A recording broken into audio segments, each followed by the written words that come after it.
Hello, I think we are live. It looks like audio is working. I'm running a little bit late because one of my lights decided not to work on the easel. This is going to be fun. So the lighting, I apologize, is not, well, it may get better as we start adding color here, but if not, waiting to make sure we hear. Okay, good. That camera's not skipping again. Are all the cameras working? Looks like. I just saw Wade move, so looks like we're good. Okay, so frogs are chirping. We are all set. So tonight we are going, well, they're more than chirping. Tonight we are going to be working on, or I am anyway, I'm working on Inktense MeWe. This is a gray, it's kind of a bluish gray or a cooler gray than usual. And I'm going to be drawing my frog Glitch. You can get this reference photo over at my website. The link is in the video description. You can also bid on this guy during the live stream. It will end right at 10 o'clock. So that's always fun if you're in the US. If you're not in the US and you have an address or a friend in the US who's willing to ship it to you, you could do, work something out there if you really wanted it. Okay, so after we get the project done, I'm going to tell you guys about Aquashella and just some ideas and thoughts I had about, I already talked about this a bit in the email newsletter, so if you've already got that, you'll know where I'm going with this, but some thoughts I had about doing these art shows and stuff, some things to think about and consider. So I think we are good. Okay. I'm going to do my base layers with the Pastels. Now, one of the things that I thought was interesting, a lot of you guys recommended the colorless blender, and I was playing around with that a little bit. It makes it spread more, but it also makes it more pale, whatever color you're using. I also, and I'm going to need to test this more, I'm not sure if it was just the color I was using, it seemed like the colored pencil didn't stick quite as well on areas I had used the colorless blender. So I thought that was interesting. Maybe we'll do some testing of that in a little bit. It may have just been a fluke and had nothing to do with that, but I thought that was interesting. Okay, I do need to change out my soft tool covers. Luckily, I recently ordered a whole bunch more of these. Do I have, yeah, I've got plenty of these. So let's do that really quick. I would have done that before the live stream, but I was trying to fix a light that I didn't end up being able to fix. Very frustrating. It just does not want to connect to the internet, and if it won't connect to the internet, I can't adjust it. You gotta love the fancy high-tech stuff. Thanks, Elgato. Actually, it's probably more of an issue of my internet than Elgato. Anyway, so I'm going to start by getting most of the area around her filled in with black. Now, one of the things that I'm not going to be doing, my original reference photo, and I think I edited this out, maybe on the reference photo I have for you guys, you could see her face, but it was kind of two because of the way that the reflection was. It was a little bit weird. So I'm only going to have some of the reflection of her feet, and that's it. The other thing that I chose to leave out, her back leg you could kind of see in the dark, but if I added it to this, it gives a weird, it turns her into a kind of weird unicorn thing, or it looks like there's a growth on her head. It doesn't really look like a foot. So I'm going to leave that out because of the way that she's positioned. That leg could have just been stretched out farther behind her and you wouldn't see it. So we're going with that route. So I'm going to start by just taking some black, which you cannot see here. Let's move some of this out of the way. There we go. Nope, not there we go. There we go now, kind of. So I'm going to just start filling this in. And I'll go, I can switch for the areas around her toes. I've got a little, actually, I should probably get that out now. I can use a smaller, more angular brush or pastel soft tool. So what I'm using, I guess I should explain all that. I am using Pastels and I'm using soft tools. These are I can't talk. It's been a very long weekend because of Aquashella. Can you tell I'm not all the way awake? SOFFT soft tools. Link is in the video description. And these are what I use to apply the Pastels with. Now I tried because I had the bright idea. Oh, I'll just use a paintbrush. Yeah, no, it does not work. It just knocks too much of the pastel off the canvas or the paper. So now with this little guy, I can get in between her toes easier. Now, if you don't have Pastels, you can just skip this part and do the entire frog all with colored pencils. It just takes a little longer. So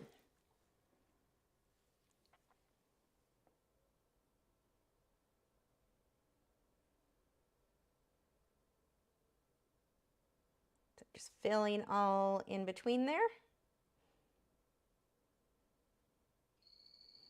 It's okay if it gets a bit where the colored pencil is going to go. The colored pencil generally covers it pretty well. If you have any questions, I'll be answering all of those at the end of the live stream. I didn't prepare a whole lot other than talking about Aquashella, so if you've got something good, bring it to me, please, so we have stuff I can edit down into videos for later this week.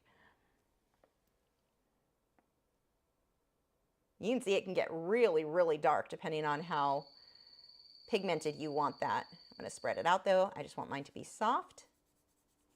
Now I think with the powder or the blender, it did make it smooth out. So you can see I've got like hot spots here. I think that was one thing that I did like. I just did a quick test. So it may have just, like I said, could have been a fluke with the colors that I was using, but it seems like I need more soft tools over here. Huh. I'm missing important things. Oh, I know why, because I took them to Aquashella with me. See, that's what happens when you don't finish.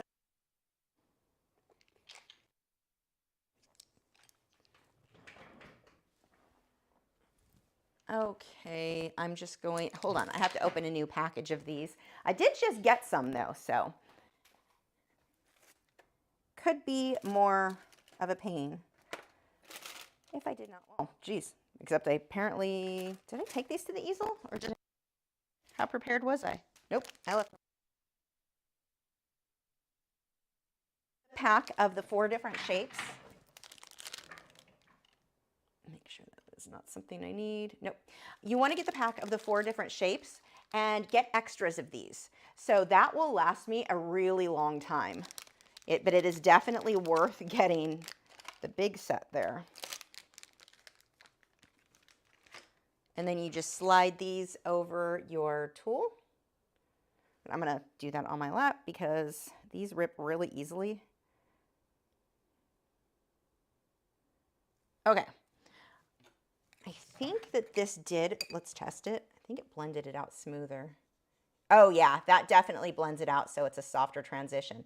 So I don't think I'm going to use that much when I go over the frog because I do want the colored pencil to stick well, but that came out really soft using the colorless blender.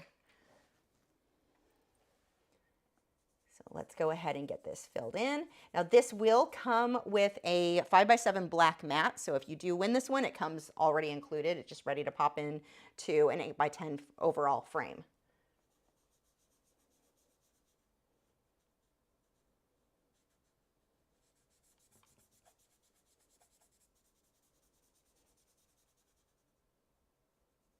You might be thinking, why wouldn't you just use black paper? The black doesn't, well, the color that I'm putting on top wouldn't be quite as bright if I went with a paper that dark. It's doable, but it would definitely not be, this will be a bit brighter, which is what I wanted there. And I just like the look, that soft look that the pan pastels give for the background. So, and I wanted to play with that new colorless blender, of course. So there are a few reasons. Let's switch to the smaller one.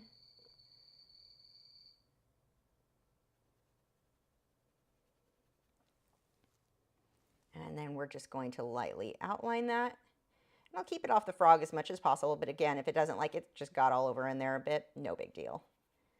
The colored pencil does cover it pretty well. And I'm going to switch to a larger guy here.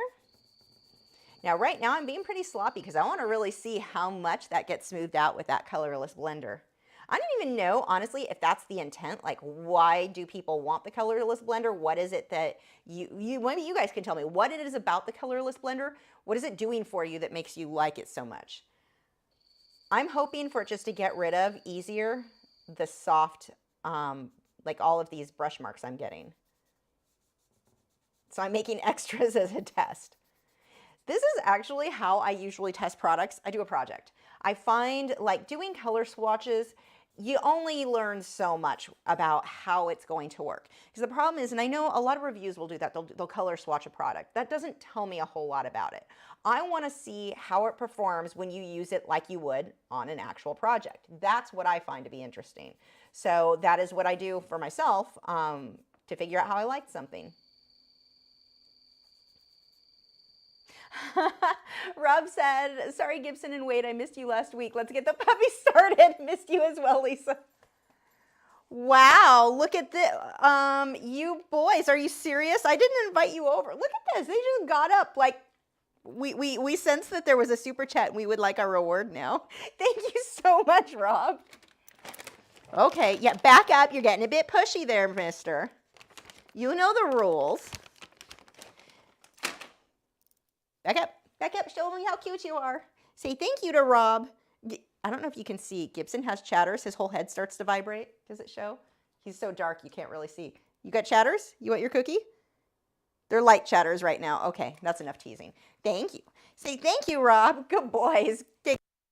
Lay down, down, down. Gibson's funny. He can actually reach their treats. They sit, weight has to be created when we leave. It's a big bed. It's all comfy for him. But he chews on things, and there's a whole drama with Wade. That's why he's the bad cow. So for his safety, he's created whenever we leave the house. Not often. The treats, Gibson can easily reach them because he's loose. He can easily reach them on the top. Never has. And I don't know why, other than he knows he's not supposed to. So anyway, there we go. Let's see. Back to work. Baby Panda said, if you don't have the pan pastels, how about black paper and putting a base coat of white on the frog area before adding the colored pencil? Well, you can. The thing is, if I add white with what? What am I adding the white with? Let's say I use colored pencil to add white. Now any pencil I put on top is pastel. So that works for some things you're doing, and for some things it wouldn't give you the desired results. Now, some of the pencils, they do show up okay on the paper, just not as well as they will on a lighter background. Okay. We've got a little dark area by his leg, or her, I'm saying his, that's Glitch, that's her. Don't tell her. Seems so impersonal. Can't even get my own frog right.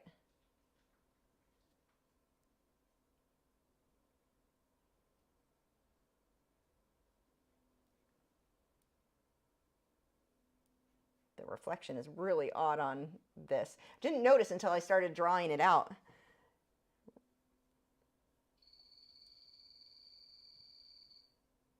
I think that's about right. Let's go a little bit darker, and then I'm going to blend that with a colorless blender. We can start on Glitch.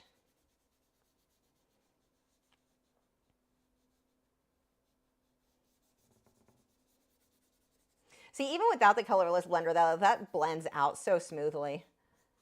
Like, pan pastels are just such a nice medium to work with. Okay, so let's go ahead with that powder or colorless blender. I'm just going to load some on there.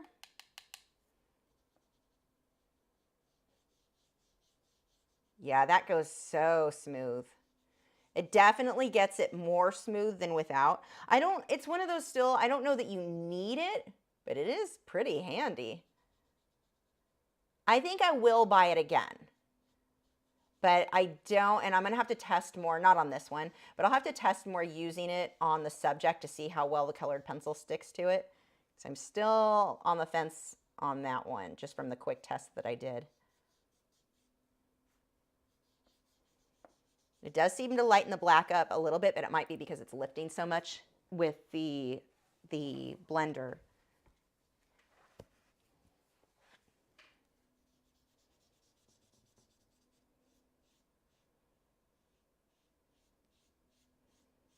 Yeah, wow, that is so smooth. So I could imagine if you're using multiple colors, yeah, that would certainly give a very, very smooth look very easily. And again, I've never had a hard time getting the pan pastels to be smooth on their own. You don't have to have this product, the colorless blender, but man, that is nice.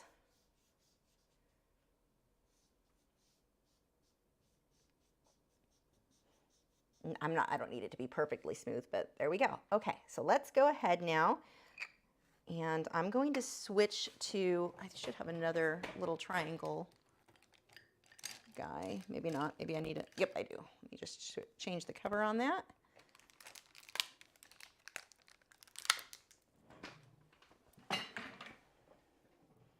Brent says, seems like I've seen her, watched her draw red-eyed tree frog before. Yeah, I'm a little obsessed with these guys.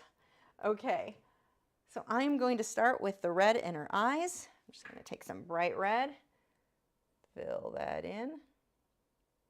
And again, this could all be done with colored pencil. This is just going to save me a bit of time getting a base on there. Now, the reason that I started with red and not the green is when red mixes with green, which this way I'm not going to switch the brush, it'll neutralize it. It'll make it more of a neutral, like in this case, kind of an avocado green. I don't mind neutralizing the green. I didn't want the red to be kind of an avocado green, though. I didn't want to tone that down. I wanted the nice, bright eyes. So that is why I started there instead of with the green. And I'll define those better later. So right now our eyes look all wonky. That's okay. Now I'm going to switch to the orange. And I'm not really doing any shading here, just getting a base in. I'll do the shading with the colored pencil. So let's start. We've got a toe.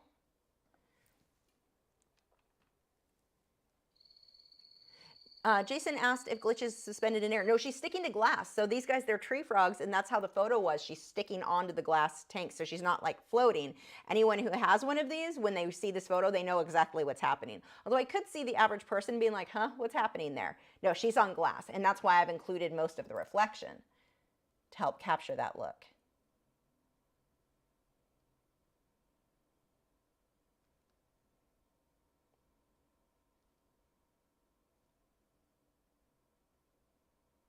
Okay, wait, what's going on here? This toe, this one comes way out. So part of the black needs to come in a little bit further.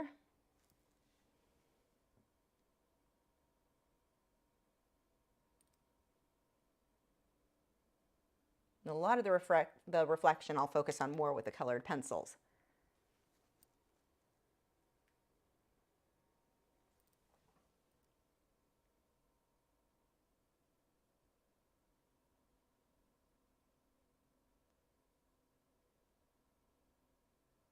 So here are, I think, her actual toes end, and then this is all reflection.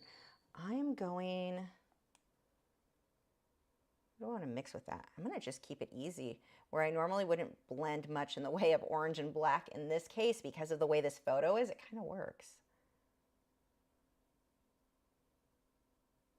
And then I'll go over it with like purples and such with the colored pencil when we get to that part. And then I'm going to wipe the orange right over that.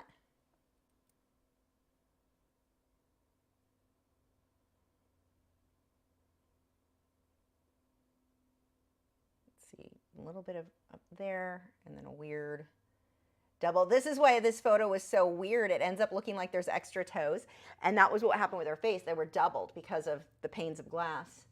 Just how that reflection, like depending on the distance.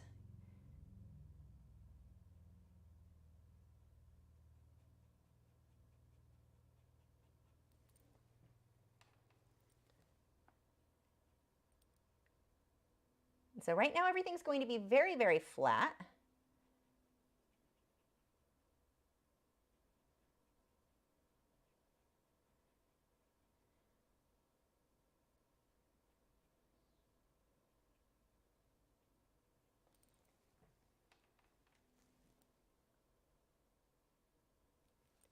Okay, and this last foot down here.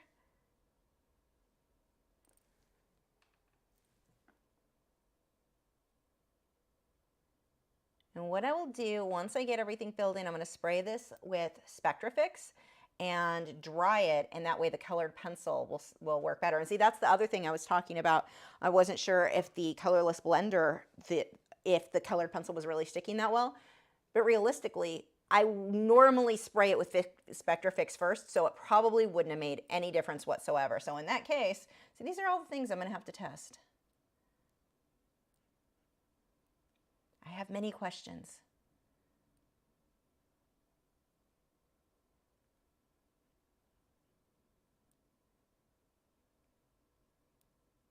Okay, I think that's good for the orange for now.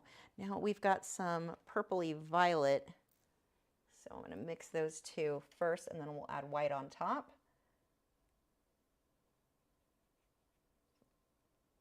So technically this part of her is white, but being in the dark, you're going to have a lot of color reflecting on that. Remember, white, even in like bright light, is not going to be white white. So here, being that she's in the dark, we want to mix some other colors in there.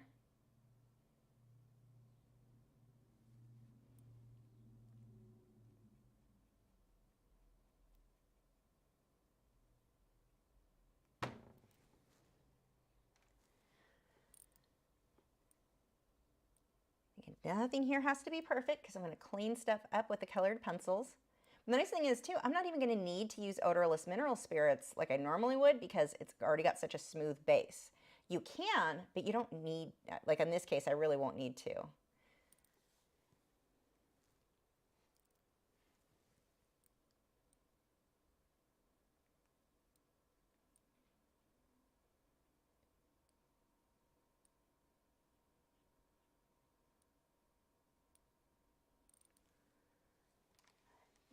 Okay, I am going to say it calmly. Look, they're suspecting it. I'm going to be calm. Thank you, Karen Montoya Paints and Craft, for the super chat. Look, they're watching. Do you think they know? You boys want a super chat? Yep, they knew. Thank you so much for the super chat, Karen. Boys earned a oh, wrong camera. You earned a treat. Did you earn a super chat? Yeah? Oh, getting a little pushy. You're drooling up. Too pushy. I know, it's going to be so tasty. It's your favorite. Okay. Good boys. Ow. Can you do that without biting me? Oh my God, Gibson, the amount of slobber. Go lay down. Thank you so much, Karen. Lay down. Lay down. Don't keep looking at me with sad puppy face. Wade. Down. Wade.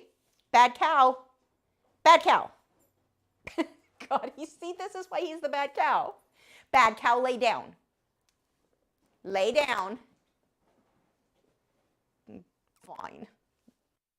Huh. Such a bad cow. He actually thinks that that means a good thing. He gets excited and wags his tail when I call him bad cow. Okay. Now, thank you again so much. I'm trying to be quiet so they don't jump up.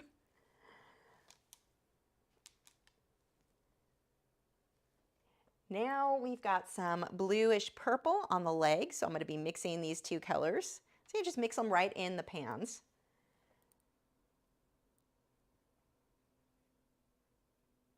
And I really just kind of want to base like a mid-range tone. I don't need anything super bright because I can do that with a colored pencil. Let's see, her little belly.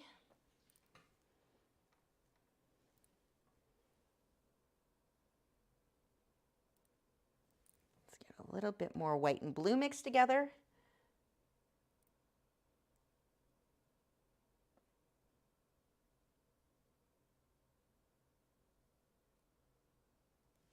I completely forgot the leg up here.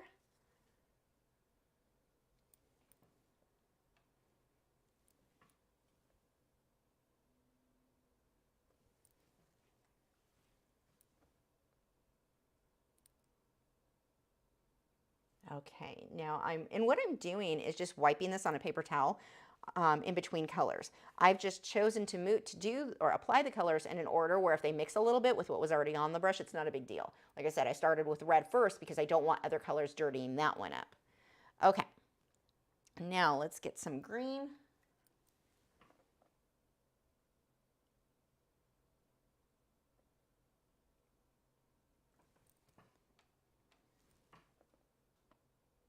That one's a better green, it's a bit brighter.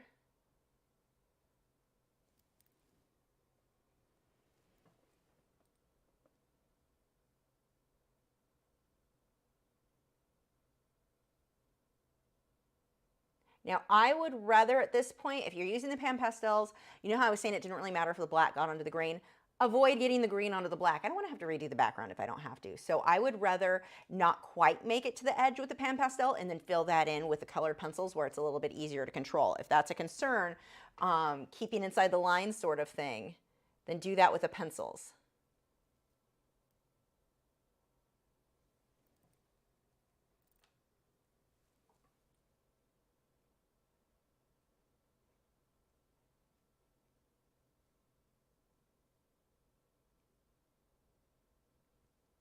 A little bit more green up here.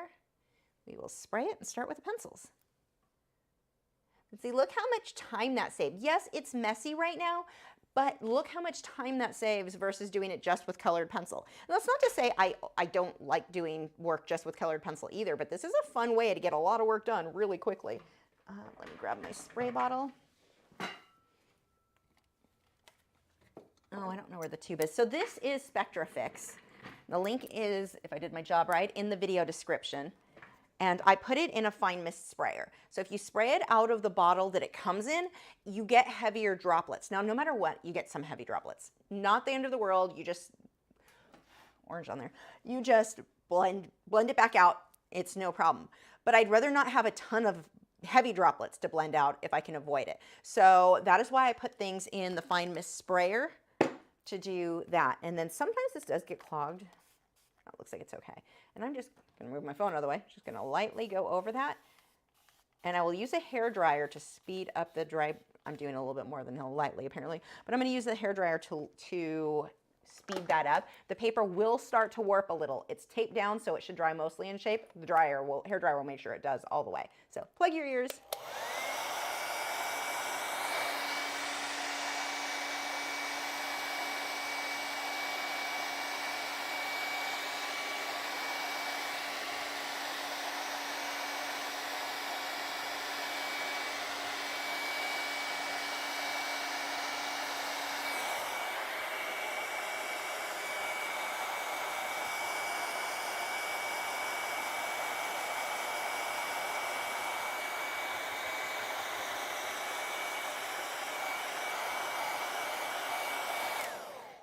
Okay, now I need to get a piece of glassine.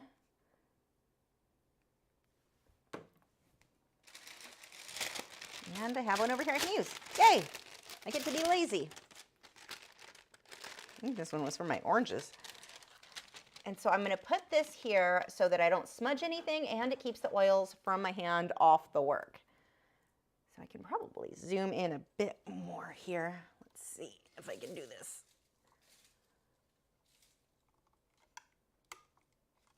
There we go. And it's not that the camera's out of focus. The artwork is not in focus. I mean, it just, yeah. And the cool thing with glassine, it is, what is this on the floor? Oh, I got all excited. I thought it might be the cap. I have been missing the front end of my airbrush for like 6 months. I thought I found it. I think I vacuumed it up one day.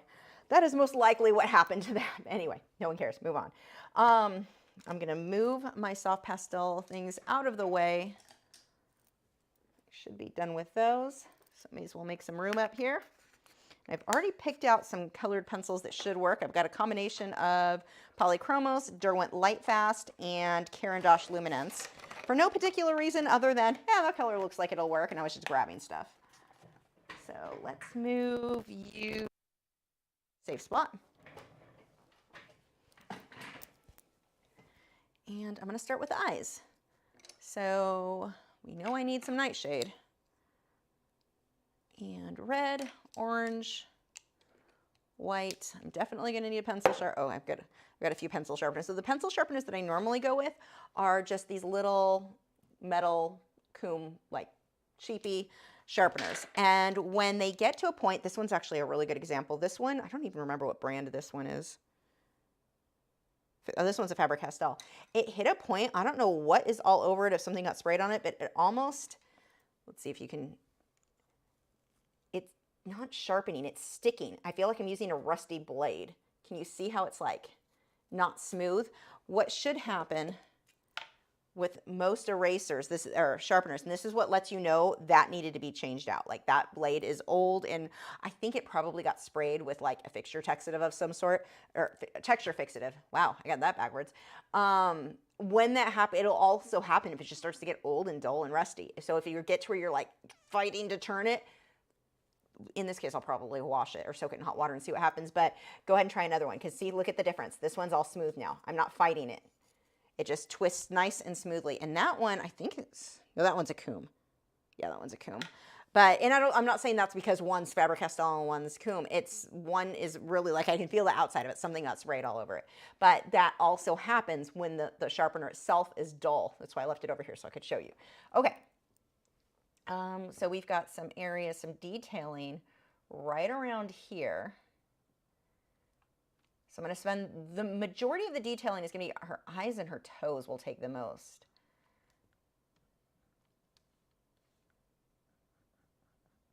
And I'm pushing pretty hard, so I am burnishing at this point. This isn't going to be something where I'm doing a ton of layering to get it to look how I want. So I can go ahead and push a little bit harder since I don't have to worry about that. Dark indigo, nope, I want nightshade. Ideally, sharpened nightshade.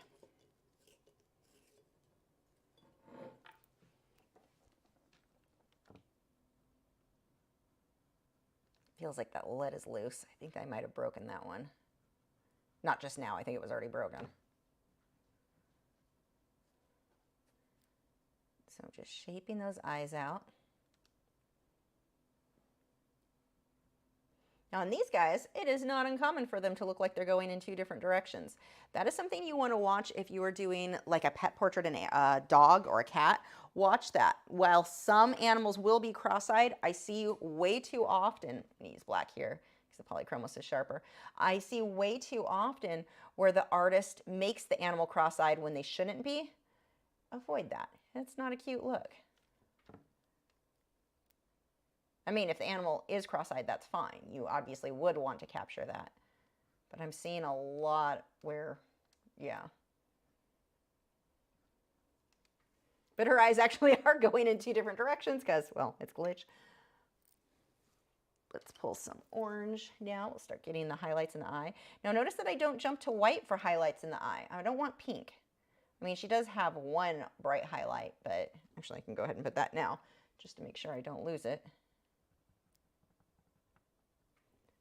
But I'm not trying to do all of the highlights or all of the light areas just with white because that just looks like pink. So instead, I'm using orange, or this is apricot with the Caran d'Ache Luminance.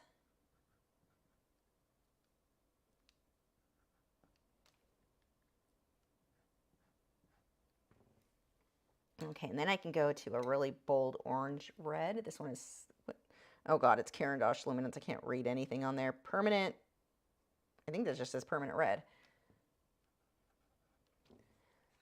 That needs to be sharpened too. Apparently none of my pencils are sharpened right now.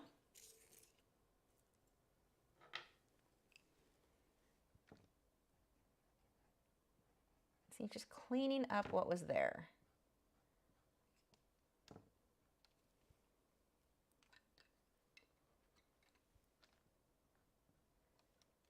And then I'm going to go ahead and switch over to the greens. Again, if you have any questions, go ahead and ask those now. I'll be going over everything after we finish the project tonight. And all these greens are really, really similar. So I probably should have grabbed other ones. But I'm going to go with the bright yellow. So these guys will actually change colors. You can take a little bit of artistic liberties here. In the day, they will have more of a yellow green, which I love that color, like that lime green, and that's what I'm using right now. At night, when they're in the dark, they're typically going to be a much dark, like a more blue-green, sometimes almost a gray color, because the way they change color depending on their environment, safety reasons and all that. That you can use whatever green, like again, that reference photo is more blue-green here. I am going with the pretty daytime frog colors.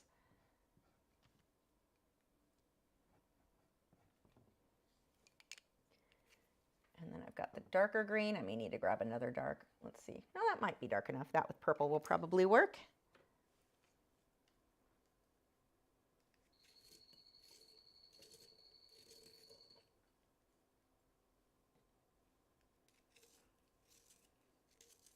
Yeah, Karen said I bought a cheap comb sharpener from Blick, clear plastic, red container for the shavings. I have one of those. Mine's green with the comb blade. It's way better than the Prisma or the Faber-Castell that I bought. I found the same. I like comb better than like all the other brands for the most part. So when I was complaining earlier about the Faber-Castell, I just didn't want to make it sound like theirs are that bad. They're not. That one's just dirty. But yeah, I generally speaking prefer comb of all the sharpeners.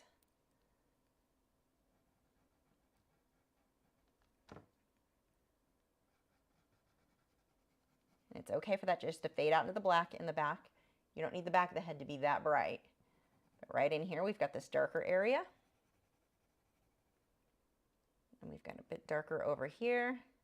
And I'll darken it up even more in some of these areas with the purple.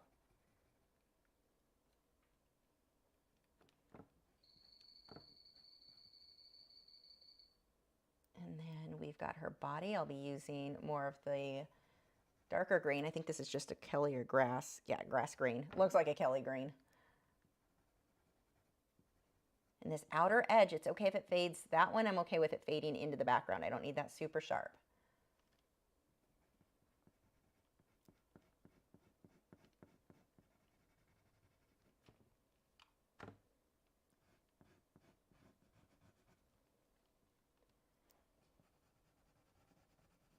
I want the brightest greens on her face. Even though some of these greens are a lot lighter in the reference photo is that way because of the light.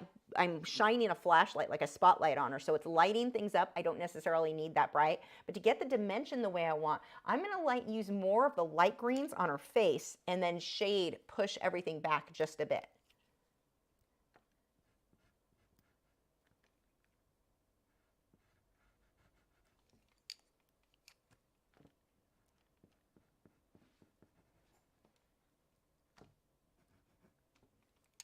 Okay, let's grab some Nightshade or purple.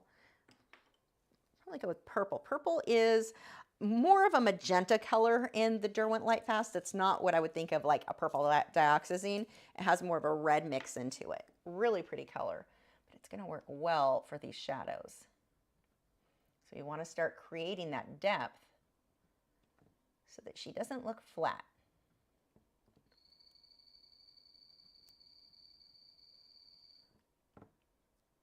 I have firsthand experience she's not flat when she flies at my face. This is my special needs girl, and she doesn't have full control of where she goes. So sometimes she'll try to jump that way, and she jumps at your face instead. It's lovely. Loads of fun. That frog has stuck to my glasses so many times, but she has to be hand-fed still. Point is, she's very three-dimensional. Let's capture, oh, that really needs to be sharpened. So I'm going to switch to a blue.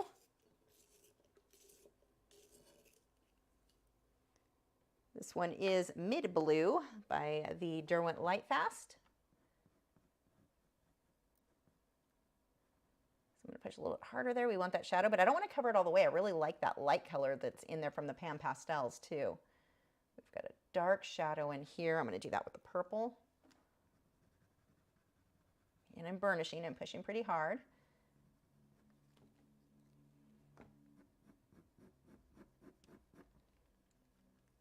I'm going to pull some of that blue, shade her leg a bit. I'll also shade it with some purple.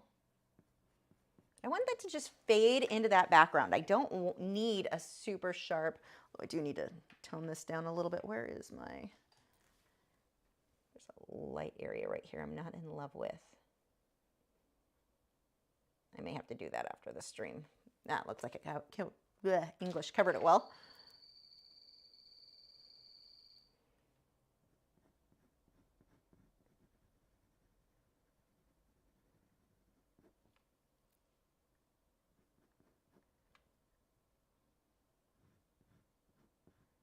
So you can push harder and separate these.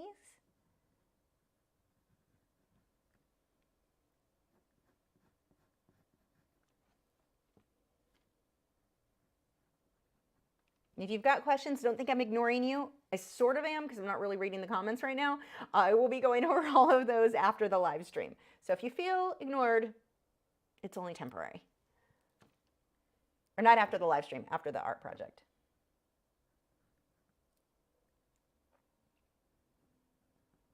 Let's give her some definition on her lips.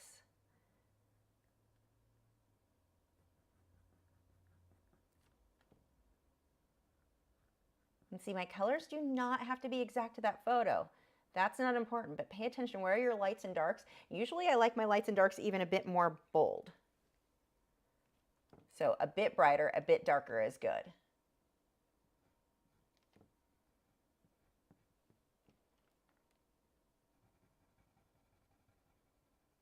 Let's work on this area of our little pointy snoot. I'm going to go over that with just a little bit of white, but remember white, well, part of this we need white dots because it is shiny, but where I mix it in with the green, we're going to get a more pastel color. So make sure when you, oops, pushing too hard there, when you shade over an area, that pastel is the look you're going for. A little too brittle there for how hard I was pushing.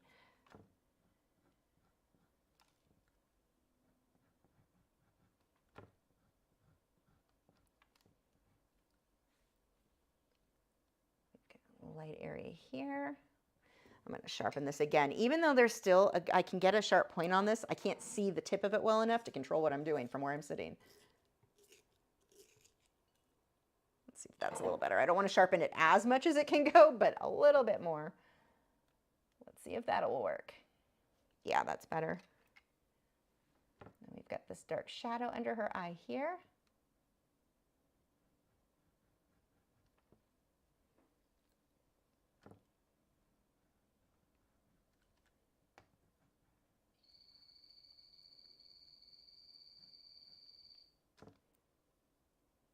A little bit of a highlight on the outer edge of her eyes. Not too crazy because I don't want to lose the red.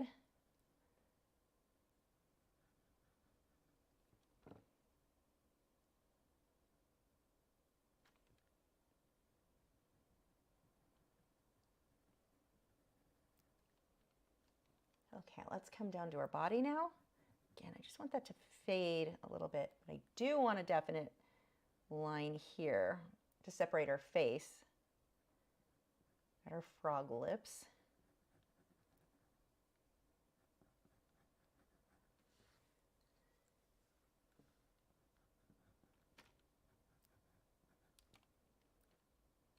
And a little bit of a highlight here.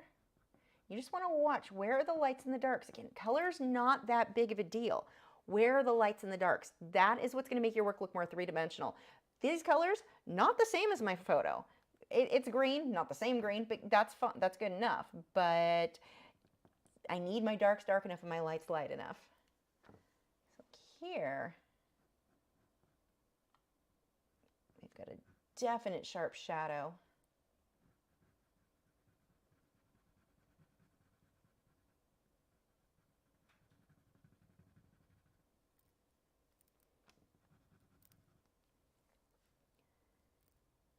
And I think, oh good, I do have it out.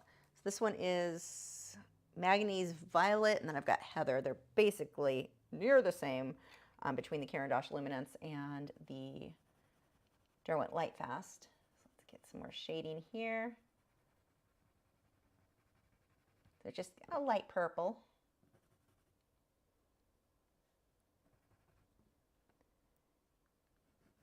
And then I would say the most time-consuming part is probably going to be her toes. Oops, that should have been white. That'll work better. That'll make it stand out more.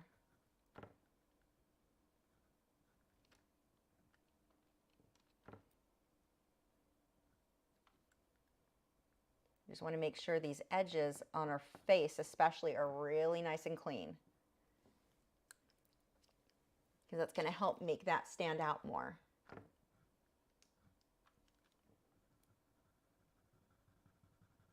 I'm just going to lighten this area in here.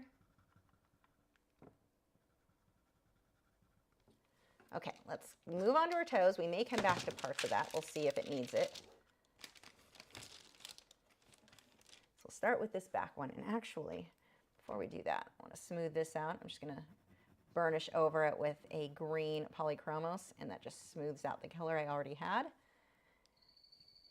Give that a couple spots. That actually looks really good. Okay. Now on to the orange. Apricot's going to be the main color I use, and then I'll switch over to purples, and then maybe probably break this down to 3 different colors. So let's put everything away that I don't need. Most of what I'll be using is apricot. That one is Caran d'Ache Luminance. The permanent red, Caran d'Ache Luminance, which is just like a darker orange, and then purple by Derwent Lightfast. And white that I probably shouldn't have put down. Come back, white. You're not done. You thought you were done. You are not done. And so I want to make sure that the toes that are like not the reflection, those are the ones I want super bright.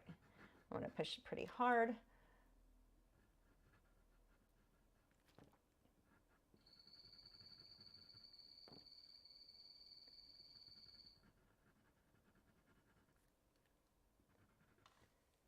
And then we've got the darker red.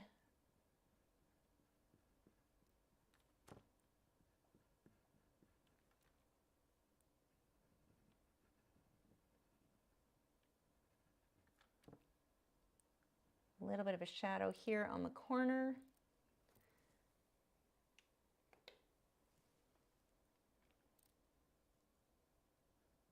I'm going to clean that toe up, round that off, and then straighten it out where it meets up against her leg, which I'm going to define a little bit better with a shadow.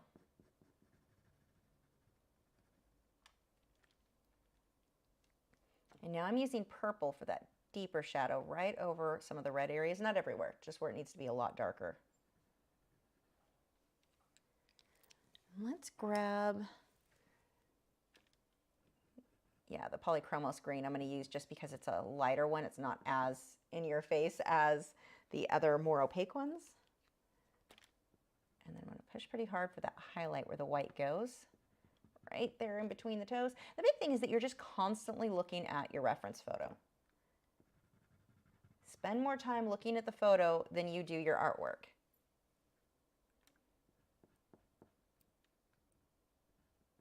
And that can be a little bit of a challenge to get in the hang of. So if you're not used to it, I'm going to grab a Derwent drawing Chinese white. Let's see if that will show up a little bit better.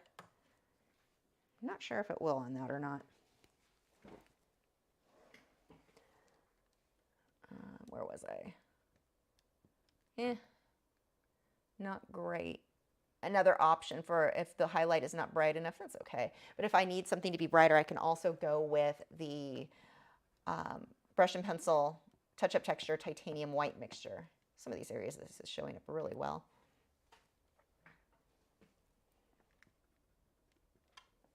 Can you tell I just got a new one? They all still have the labels on.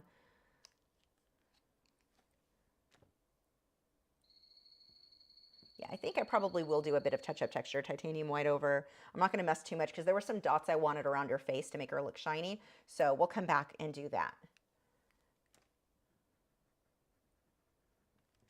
So we've got some more shading in here. Now I'm just going to do most of my shading with purple. If you don't get the full set of Derwent Lightfast, at least get the purple and nightshade. Those are two absolute must-haves for me. Sharpen that pencil again.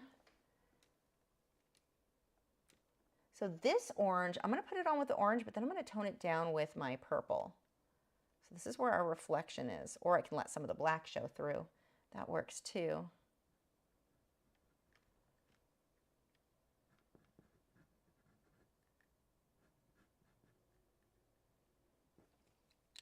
But this is this is what I was talking about earlier, that really odd reflection because you've got doubles. It's not as simple as just one area, like one toe equals one reflection sort of thing.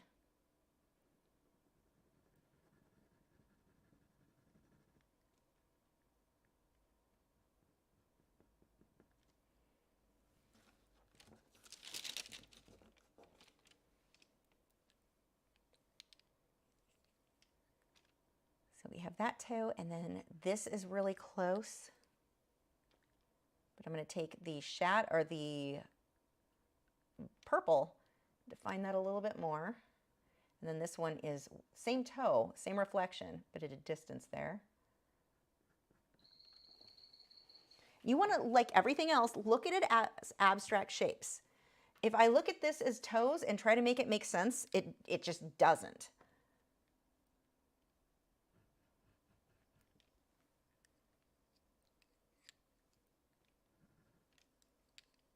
See, we've got some violet. Let me grab the manganese violet. Heather would also work.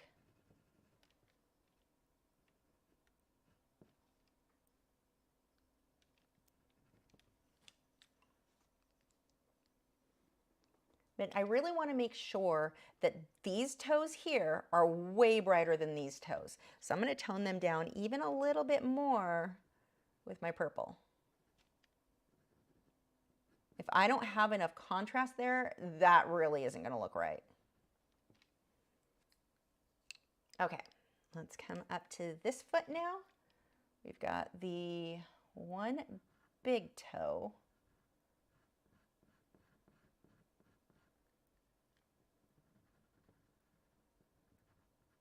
So I'm just looking at that photo and trying to guide or figure out what is happening with my drawing, because it's kind of a fuzzy mess at this point. See, there was another toe over here. And then the guy in the background. I'm going to grab some black and darken this a bit. And see how we start cleaning things up now. Actually, while I've got the black out, I can define a little bit more there.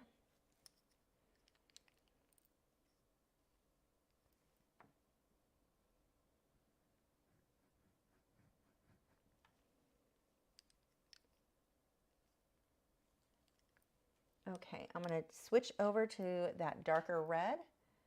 Let's start getting some of the shading in here.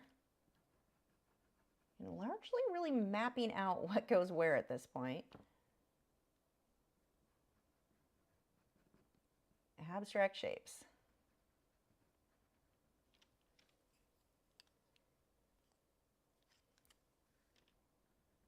I'm using my violet. Let's go ahead and clean up those toes. Now some of this I will be putting the red over. I don't want it to be this dark. This almost looks black at this point.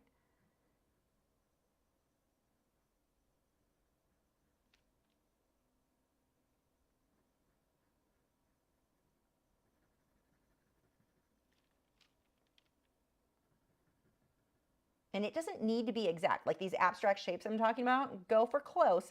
But if it's a little off, no one's going to notice the difference, as long as you do get it pretty close. But see how important it is to start getting these dark areas so that these look like the real toe versus the reflection.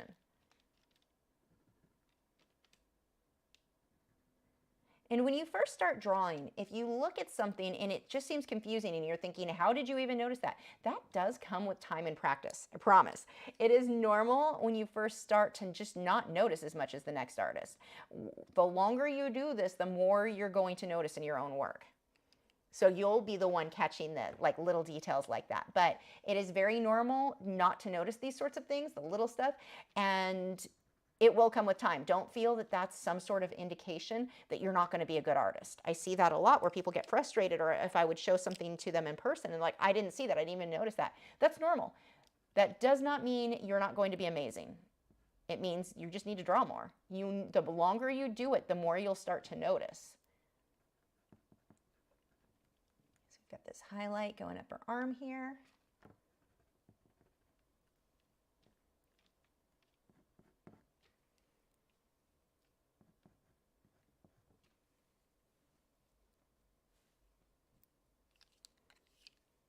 Apricot. Let's fill that in a bit more.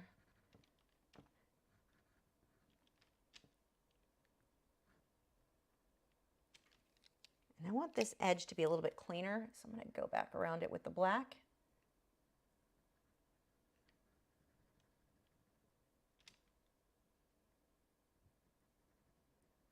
Same thing up here. I'm not pushing very hard here, just lightly tinting that color. Okay, we'll get some more highlights again with the Touch Up Texture Titanium White mixture. Ooh, that is definitely too dark. Let's shade that, and then I'm going to go over it with Apricot. There we go. So she's got one toe kind of under the other. They're weirdly bendy, so you will have, and it sometimes won't make a ton of sense. You'll be working on it and thinking, why is the toe bending? They bend in very weird ways, so toes will start crossing, all kinds of weird things. Don't let that, like, your photo's probably not wrong. The frog's just bendy. Okay, we've got these toes. I don't think I have these drawn exact at all. That's okay.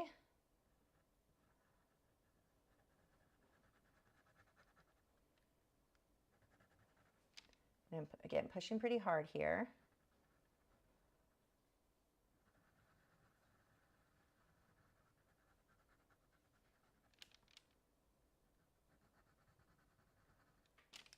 And this toe looks like it's a little bit easier to define what goes where.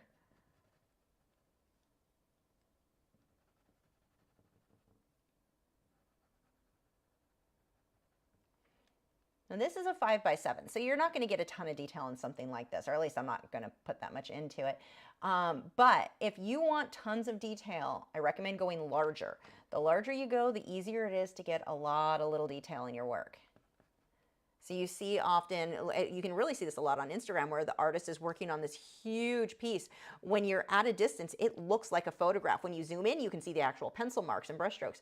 But working larger is going to give you more space, more room to get that little detail. It always looks really good when you take a photo of, or post a photo online in a smaller form. It makes it look really amazing.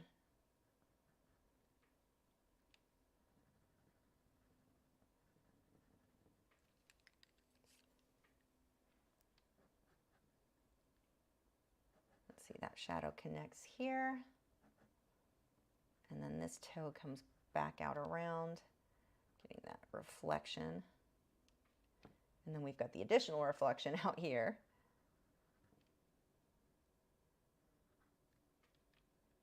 These are the little things I didn't even notice on the photo, that there were double reflections until I started drawing it out.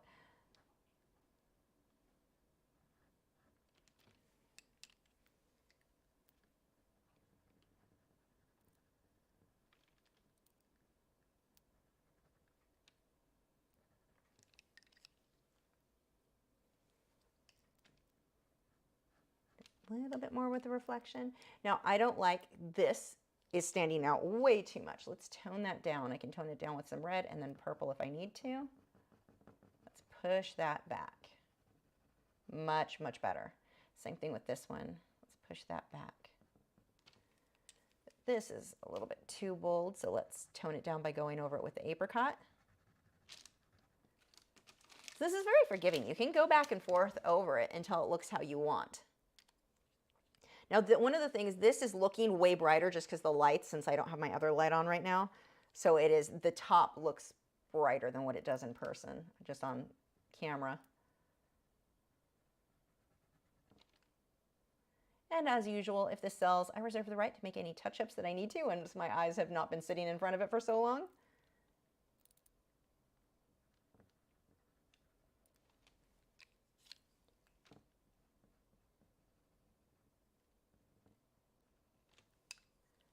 Thin that toe way out. There we go. That turns that into more of the reflection area.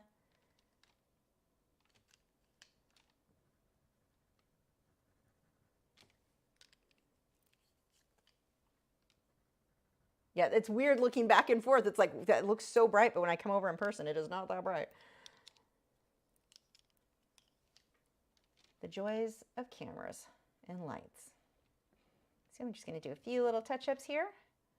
That's about done. And I've got to grab the touch-up texture titanium white mixture.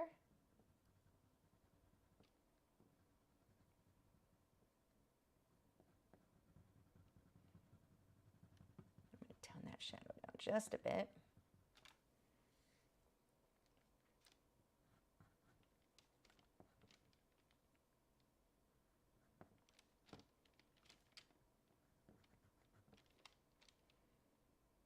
Maybe a little bit of highlighting here.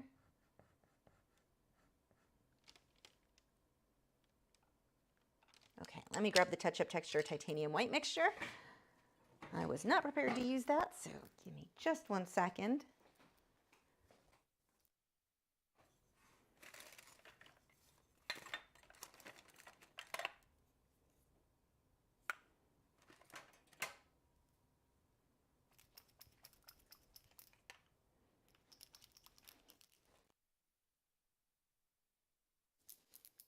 So this product you can get from brushandpencil.com. I think Blick carries it as well, but it's brush and pencil. There are 2 products that I mixed together, and this is going to be archival for the colored pencil and the pastels.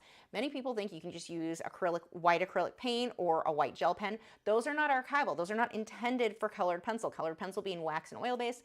Those things don't always play nicely. So over time, especially if we're going through the trouble to use light fast pencils, I'm not going to ruin it by using a water-based product on top of it. So this is the colored pencil touch-up texture. Comes in a little like nail polish jar. You just want to make sure, see how there's that white powder at the bottom? You want to shake that up until it's completely mixed together. And this is why the texture fixative with brush and pencil, it's pretty much the same thing where it will get that powder built up. That's why you have to shake it for like 2 minutes before you use it. You're making sure that you get that completely mixed up. If you like this little frog, you can bid on him over at my website. Yeah, I can see I'm gonna have to do details when the camera's not on because this, oh look, when I put my hand there, you can see the color better. Wait, where did it? The color was a little bit more accurate. I'll pull it over here so you can see it better. It looks way better in person than what the camera's picking up. Nope, not quite mixed together. What I'm gonna do is put this in usually I use the lid, like a water bottle lid. I don't have one in here, so this is actually from the Pastel or Soft Tools. I'm just going to stick a bit of that in there. And this, I did grab the titanium white, right? Yeah, you have to be careful because the labels, I think they might have changed them, but I know the older ones, the labels of the touch-up are the titanium white and the powder blender look the same, but they don't work the same. So let me go ahead. Actually, this one probably shows you a little bit easier. Oh yeah, that is much easier. So there is my touch-up or titanium white. I'm gonna put a little bit, don't need much. It's kind of a 50-50 mixture. That's super overexposed, but then I'm just gonna mix that together.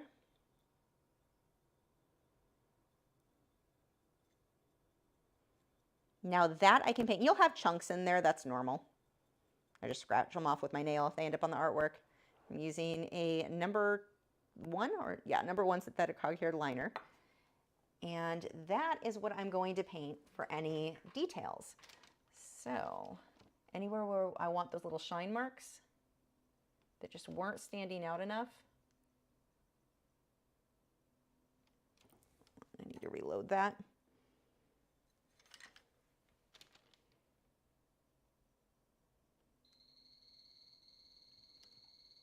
Now that's a little bit too, wow, that's a white dot. No worries, when it dries I can go over it with a colored pencil. Colored pencil sticks really well to this. So you could also use this, let's say I wanted the eyes to be a brighter red. I could paint them with this white and then put red on top. So that would also be an option. And what I'm going to do is just dot so her face looks nice and shiny.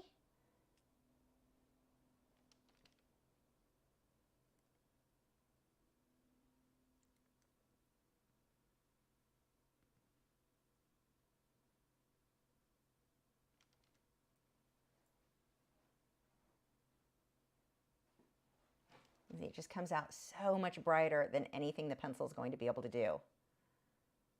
And that doesn't mean that what you have with a pencil isn't good enough. It just depends on what you want. I can push those highlights just a bit farther with this product.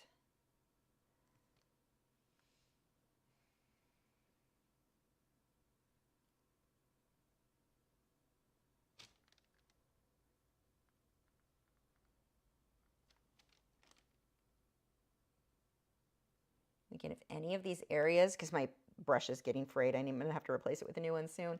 But if any of these areas are just too much, it's no big deal. When it dries, I can just go right back over it with a pencil. You just want to make sure that it does dry all the way.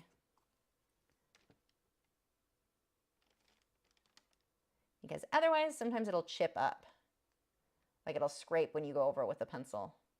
It's not a big deal, you just put more, but I'd rather not waste the time if I don't have to.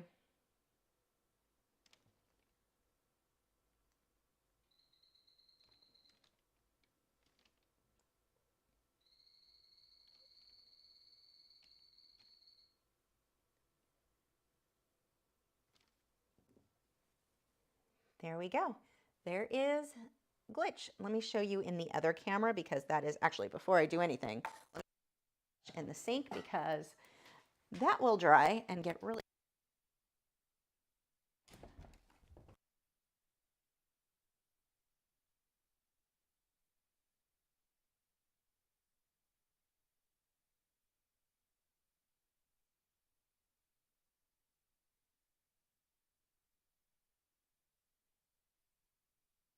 in water. You don't do that with this. If you add water and try to work with it, now it's no longer archival. Defeats the purpose.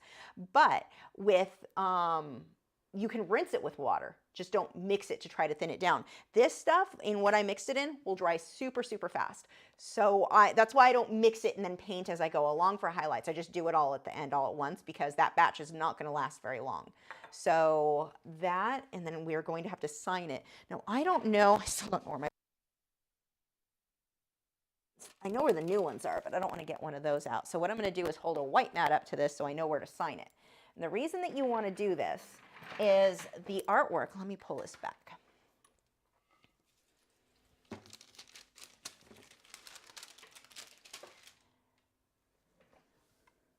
That is so over. Actually, let me pull this back here so you can see. This color will look way more accurate. This is what the actual little frog looks like. You can see huge, oh, that's not in focus though. You can see a huge difference from what you're seeing on the other camera. Is so overexposed. So super cute. I'm not going to be upset if no one buys him because that me or her, because I'll just keep her for my own wall. You know, like I don't have the real thing. Oh, got a bid. I don't get to keep her. Let me get that out. There we go. So pan pastels all over my hand. Now what I will do before I ship this to whoever wins, I will put another, I've got to varnish too, the seashell from last week, and get that sent out. I will put another coat of the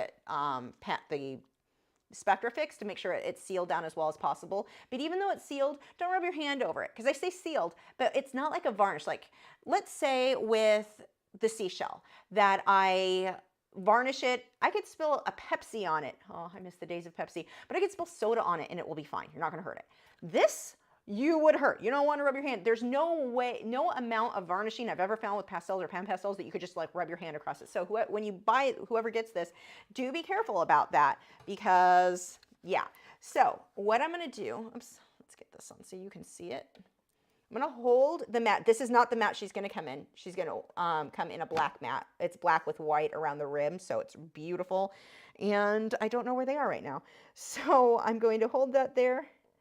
I'm going to sign it with apricot, so it's a color I've already used. Let's see, do I want to sign it here or here? What I'm doing by holding the pencil there is seeing how that signature is going to affect the weight of the piece. Because where you put the signature, you now have added weight there. Where do I think it looks better? I think it looks better over here.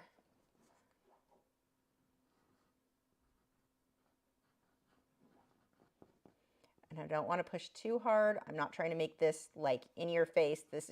It should be visible, obviously, but I don't want you to look at it and that be the focus. Now, the reason that I held the mat there, or a mat, it's the same size, even though it's not the one you'll get. Yours will be a clean, nice, new black one. But the reason that I did that is look at the distance here. Naturally, we have a tendency to want to go like all the way to the bottom corner. Well, that would have gotten cut off. So that would not have been super useful for that end result. And I'll show you again the color now. So there we go. There is Glitch. She is adorable. For those of you who don't know the story of Glitch, just short, quick with that, she ended up with a neurological disorder from a medication she had to have, and she couldn't catch her food. So I contacted experts, and pretty much everyone's like, yeah, she's not going to make it. Like if she can't eat, and they won't eat what doesn't move. But she would dive, like the food was here and she'd dive for it, but her body would go that way. Like she couldn't control where she was going. So I watched her starve for about 2 weeks. Frogs can go a long time without eating. But I watched her just, and it was heartbreaking because she was healthy before this. Well, healthy minus the parasites that would have ended up killing her. So, I mean, there's that. But I ended up deciding, you know what, I'm just going to try to force feed her. Took an expired old Costco carb, used it to pry her mouth open. Getting a frog's mouth open, not easy when they don't want it. And then I had disposed of, pre-mushed some crickets, and I just stuck them in really quick while her mouth was open and closed it, and she ate. And I've been doing that every 3 days or so for the last 2.5 years. She's doing great. She's active. Like, she doesn't have full control. She's still wobbly. The neurological thing is still there. She still sometimes moves in circles. But other than that, I mean, she's she's all over her vivarium. I'm so glad that I went ahead and did that. It is a lot of work. I mean, I have to feed her. I guess it doesn't take that long. It's like an extra 20 minutes of work to do it or so every 3 days or so. But yeah, she's still with us, and she's just adorable. Her little wobbly self. So yeah, that is the story of Glitch. Glitch is, and she's a great model. The only problem is she'll randomly like want to jump into her vivarium, but go the wrong direction and hit me in the face after, because I have to take her out to force feed her. But yeah, that is my Glitchy girl. Favorite frog. I mean, I love all my frogs, but she's just special because she wasn't supposed to make it, because she was supposed to starve. I mean, it is not an uncommon thing from what I was told by experts. With that medication, if they get overdosed, because it's really hard with frogs, if that happened, yeah, but she's still with us. She just takes some extra work. And she also has a boyfriend now.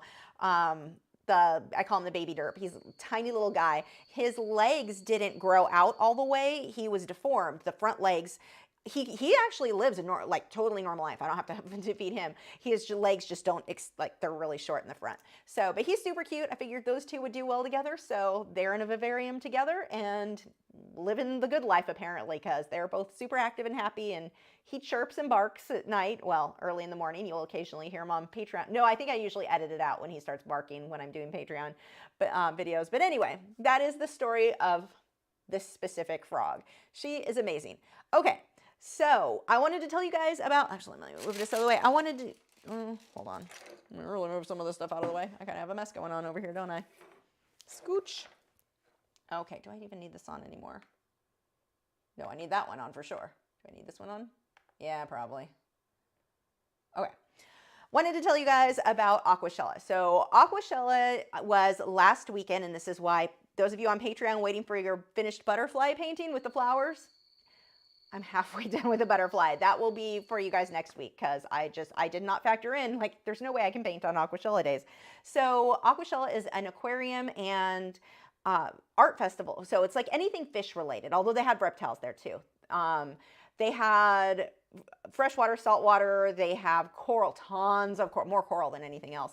Tons of coral. Amazing, really fun event. The thing that got me thinking about, so when I used to do art shows, and this is the only show I do, one show a year, it's just Aquashella. The thing that got me thinking though, back when I used to do, back in the 90s, it was a different environment altogether. Well, the whole world was very different, but before the internet, it was very different the way artists treated you. So I was a very young artist in the 90s, and I was, fresh out of high school. I graduated in 95. So we're talking late 90s, early 2000s. So I was still very young at that point. And the other artists were very secretive. And even now, sometimes you'll meet a much older art, like someone much older than me, and they won't tell you what they use. They don't want to share information like it's some big secret. Artists of the past went through a phase where they didn't want to share how they made something. Like, all of this was so secretive, and they were weird with other artists. So like, if you talk to an artist at an art show, they were kind of gave you I don't want to say the cold shoulder, but kind of, yeah, the cold shoulder. Like, they just weren't the friendliest bunch. So occasionally you would meet one who was. Oddly enough, the artists who were really good usually were the friendlier ones. But it was a very different time. And back then, you went to art shows like where they were judged with the goal of winning an award or making a sale. That was your only goal of those. And I really didn't enjoy any of it. It wasn't fun. It was just a lot of work, not a lot of fun. You don't usually make that much money at most of them. There are exceptions. Some shows you can make a lot more, but like Aquashella, I usually spend more than I make. I do it because it's fun and for the connections. And that's what I want to talk about. The art world and artists are very different today than they were in the past. Now you can go up. So if you do an art show, I want to encourage you to do this. Go meet the other artists. Don't look at them as your competition. And that was how it was in the past. We were all so worried, and not even so much me. I was young. I was just kind of like, what's everyone doing? And how are they didn't want to share where they got their cards made. They didn't want to share anything. Their prints. If they had prints, they didn't want to share with that. They weren't very open with that. That is not how it is today. If you have the opportunity to, even if you're just visiting in a show and you're not actually showing your work, try to get to know the artist. Most of them these days, very, very nice. The only exception I found are the artists who were, much older than I was. So they were from the old days of keep it all secret. Don't share the tricks. Actually, there was a guy at an art show a couple of years ago. He did the same thing. People were asking, oh, what materials did you use? Because it was like painted on metal. Secret. What did he say? I forget how he worded it, but some secret something or another. All right, dude, you're not that cool. No one really cares. Like, no one's going to steal your secret. I'm sure somebody else is doing it too. There's no way that you're the only one doing it. But it was very odd. And I think that now it's such a missed opportunity if you're not taking the time to go talk to the other artists, make friends with them, connect with them on Instagram. That was my favorite thing about Aquashella is I've gotten over doing it for the last couple of years. I have friends there now, like Elaine, Lazy Coffee Design, who is awesome, by the way. You can follow her over on Instagram, especially if you like marine stuff. I got some stickers from her. I got a pillow. I posted them. There are actually photos of that were on, or did I do it on my story? It might be on my story, so they might not be there now. But I got some really cool stuff from her. Sam Scales, I got a booth next to his, and it's cool because you can like wander away like, Sam, can you watch my stuff for me while I'm because I was there by myself. So nice to have friends that are artists, and they same thing, asking them prices, like, because even me, I was kind of like, well, for this show, do you think this is an okay price for that print? And so we were talking back and forth and getting advice from each other on what works well for him, because he does really well selling prints. And it's nice to have other artists that you can talk to, make friends at these events. I find if I go in there, if I was expecting to make a ton of money, I would not have had fun. I would be here going, yeah, I mean, it was okay. I was tired. I don't want to do it again. I dread it for next year. No, instead, I'm like, I can't wait to go next year and talk to my new friends again, or friends that I've had for a few years now. Make those connections, and so many connections on top of that, especially if you're a content creator, if you're making videos, there's probably other people that, like, there's two, Elaine and then PJ, both marine artists, are not that far from me. That would be fun to do an art night with them. Like, you can meet, especially if you've got local people. There's so many opportunities at these art shows that we just didn't have in the past. And I think that we should really be trying to take advantage of meeting these people, getting advice from each other, just kind of networking that way. It is more valuable than the money I made. The money I made just paid for the coral that I bought. I went, by the way, with the plan of getting maybe 2 new mushroom corals. Yeah, I ended up with 25 new corals. 16 of them were mushrooms. My friend gave me 9 of other ones, so it wasn't even my fault. 9 don't count, even though they're the fancier than my mushrooms. And 2 rock flower anemones. So there will be many photos to come. But anyway, no, I mean, these events are a lot of fun if you can go to have fun. And it's the same thing I often say when people enter art competitions. I see artists get very, very frustrated. And I had done this in the past. There was one show especially. No, there were a couple where it was frustrating because I realized quickly that most of the art shows I was going to, it was a lot of retired people who were just voting for each other. Their artwork was not that impressive. And it wasn't a matter of, well, I wanted to win, I should have won. It was a matter of, there are a million artists here who are so much more skilled in every possible way than the artists who they're voting for their own friends. That was a little bit frustrating. But what a missed opportunity. I could have met them. I could have gotten in on their clique and became one of their friends. Well, maybe not at the time because of, age gap at that point in my life. But yeah, I mean, going into it with a different idea or a different goal. Now, if I were to go and enter a competition, I don't care if I win. I just want to go meet people. I want to go talk to people. I want to be a part of the event. And that's the time that you're going to have more fun. If you win that 25-cent award, awesome. That is great. It's going to feel good. You're going to be happy. But the connections that you make with those other artists are so much more valuable in what you can learn from each other. Because like I said, today, the difference in how artists behave today it's just so much different than it was like 25 years ago, 30 years ago. Huge difference. Take advantage of it. This is a good time to be an artist for sure. Okay, do we have any questions? And I apologize that I didn't have a lot of videos last week. There wasn't really much to edit. When I did edit, it was just terrible. Decided I wasn't uploading it. I have to record it again. Where is Discord? No, were there no questions, or is that just not coming through? It could go either way. Let's turn off Wi-Fi and see if that makes a difference.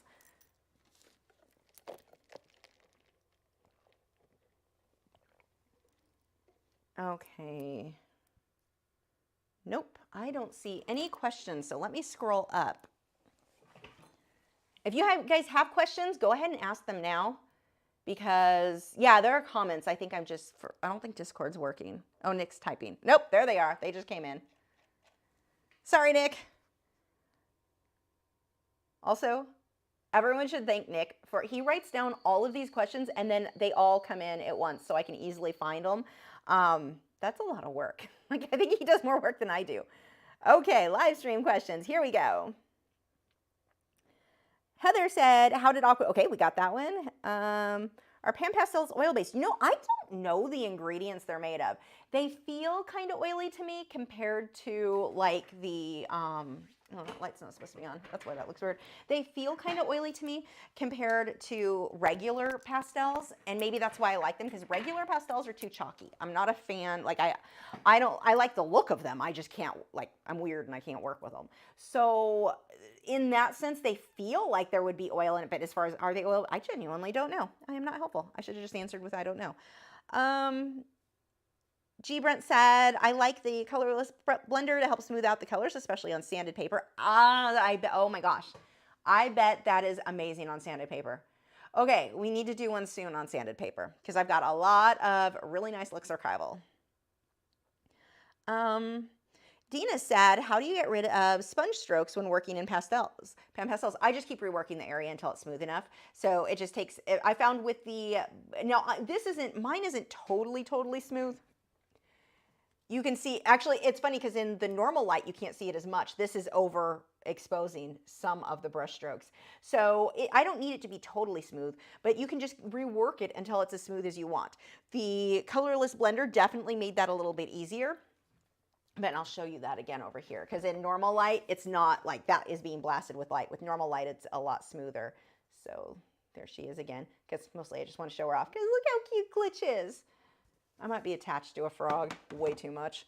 I may not be saying that later tonight, because actually it's feeding night, and last time she kept taking her, as cute as those little fingers are, she kept trying to push the crickets and push my hand away from her. She was being a pain.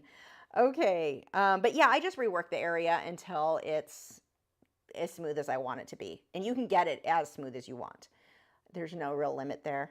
E.T. said, lovely to meet you at Aquashella. Hi, dumb art question. I doubt that. We talked about how you thin your acrylic paint with water. Do you keep a separate jar for clean water for this purpose? No, because that's a cool thing. Acrylics, there are videos out there, one I saw recently that was just so full of I think almost everything that guy shared was misinformation. But there are videos that will tell you you need to clean water for what you're mixing or thinning the paint. Absolute BS. Completely not true. That's watercolor.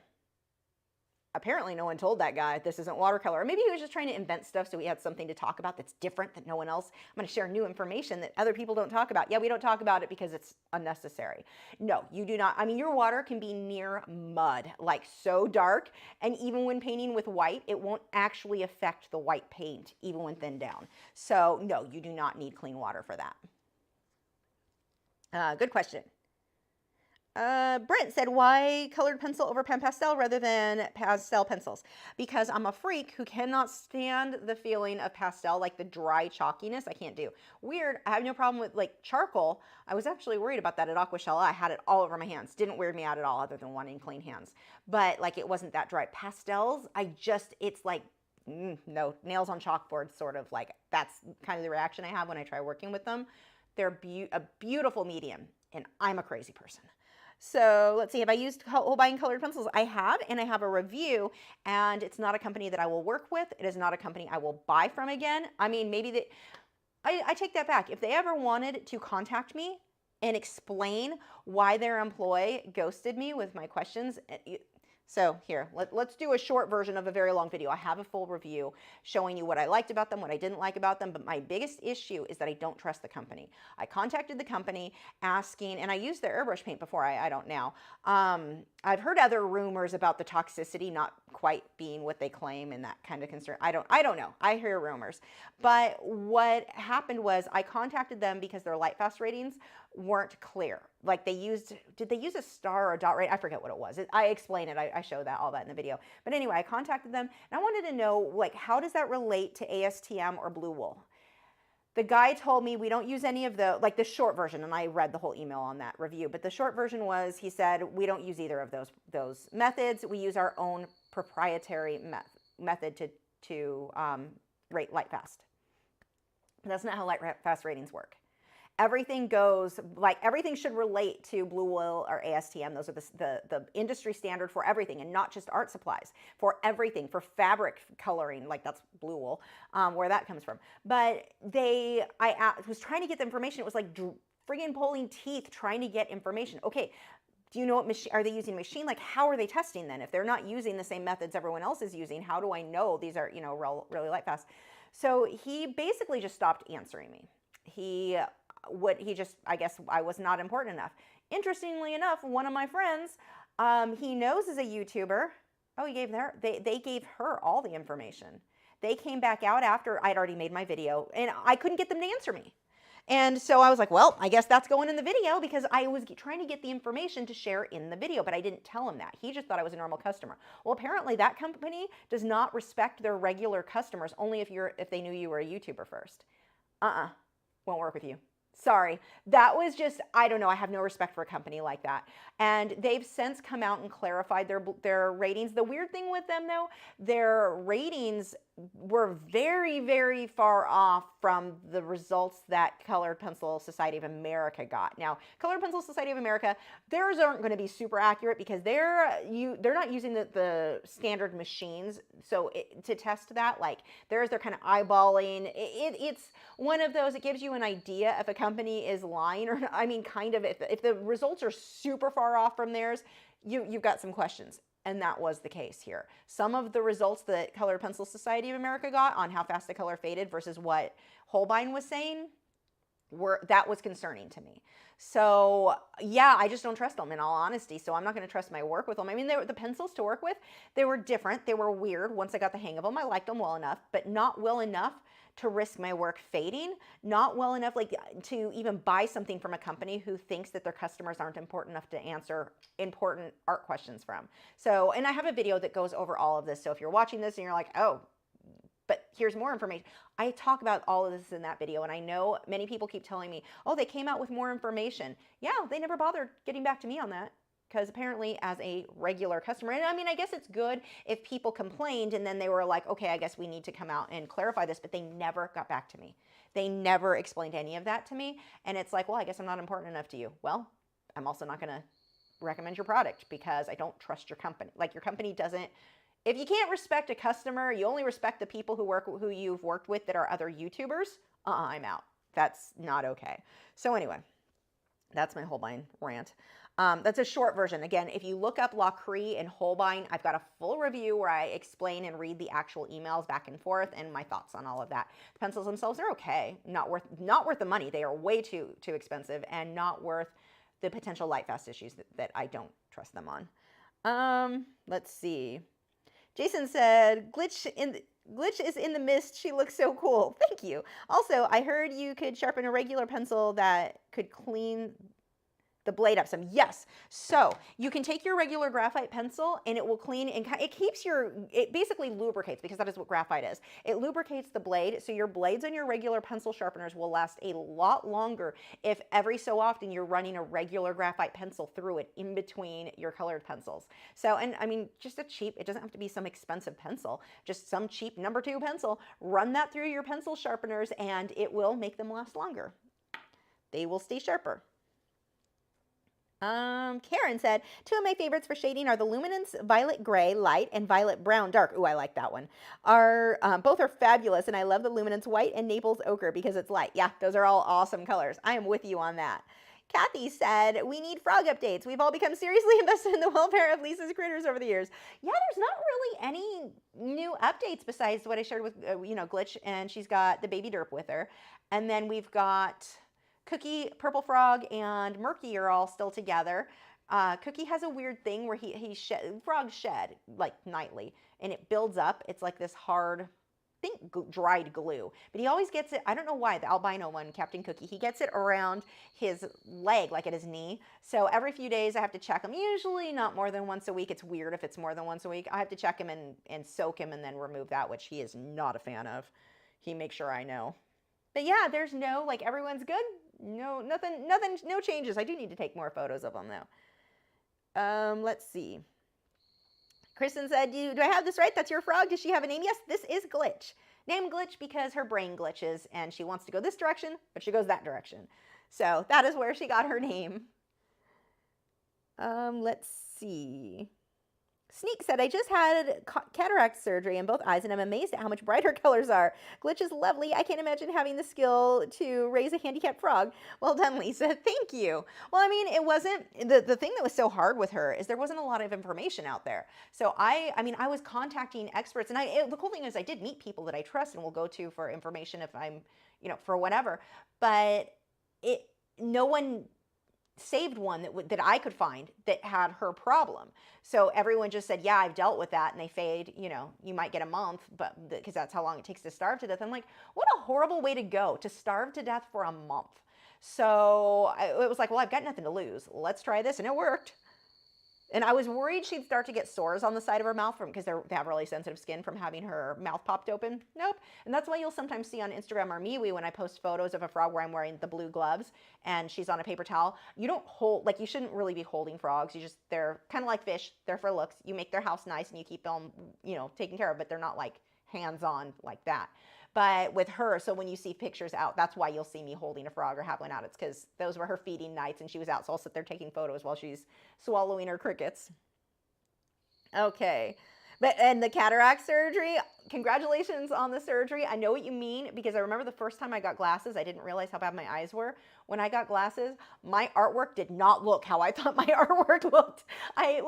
Things that I thought I was blending, getting this great detail and great smooth blending. Yeah, no, I was not.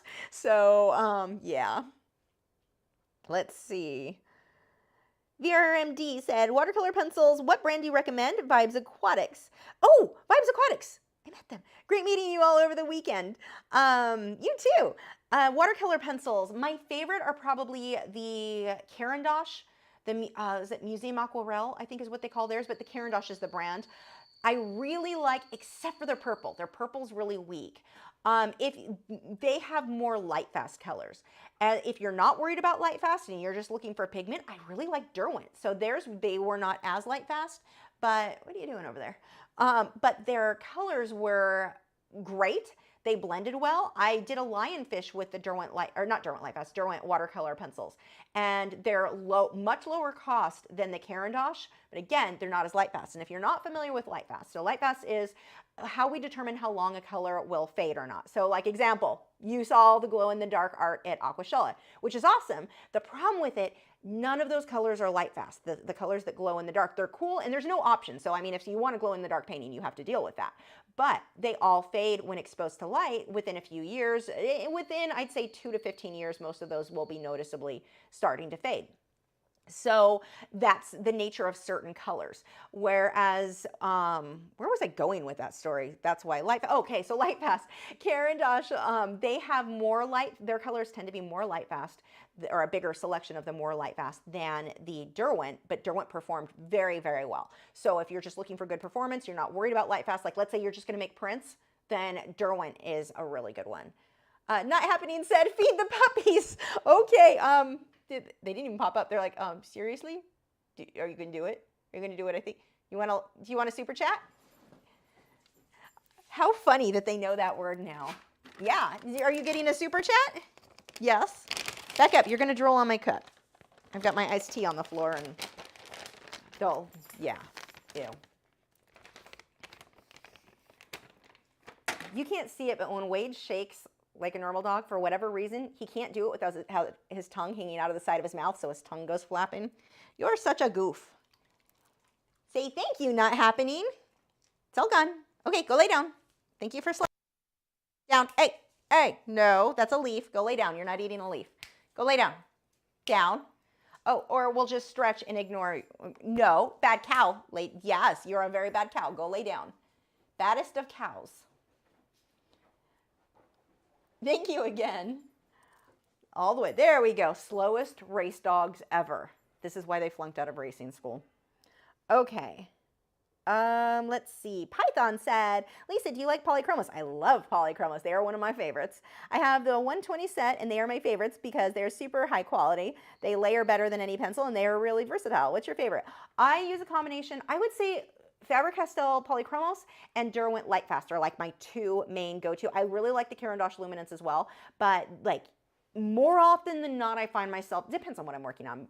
Sometimes it just, there's a color that I want in one brand versus the other. But those three are my, oh, and Derwent Drawing. But those are my main pencils that I go with. I like the Faber-Castell Polychromos because of the just tiny detail. They can get such a sharp point. They hold that point well. I like the Derwent Lightfast, blend out so well with OMS. So when I'm getting that super out of focus background, it's faster and easier with them. So yeah, those are my favorites. And then, of course, Caran d'Ache Luminance is good too.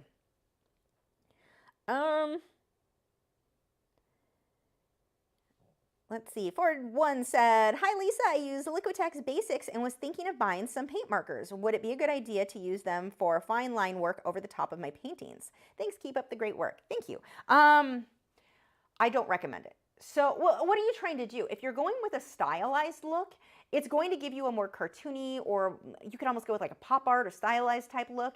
Then yeah, go with the markers. But if you are doing it just because you think it's going to give you better lines, no, learn how to use a liner brush because that's more versatile. A marker or a paint pen, well, it's archival. Like, it's not an issue of archival. It's really an issue of what do you want that end result to look like. If you're going for a more natural look, you're trying to do things that are realistic, then no, the paint pen is not going to give you, in most cases, the best results there. That's really cool. I like the paint pens and paint markers for a more stylized, like I'm doing a heavy outline around something, but not when I'm trying to make something look realistic. Learning to use the liner brush, just your regular, I think you can kind of see here. Stay in focus. That's probably better. But that guy, just long, thin, this is what you want to learn to use. That is going to give you, with one brush, you can get the way thinner than any paint pen can do, or thicker with the same, just depending on how much pressure you add. So I would recommend learning to use a liner brush for the best results. If you're going for a stylized look, like if you're asking as far as is it going to be archival, oh yeah, it's totally safe. It's not going to hurt your work. But what look are you going for? Because if you want really realistic, the paint markers and paint pens are pretty obvious. You're using a paint pen or paint marker.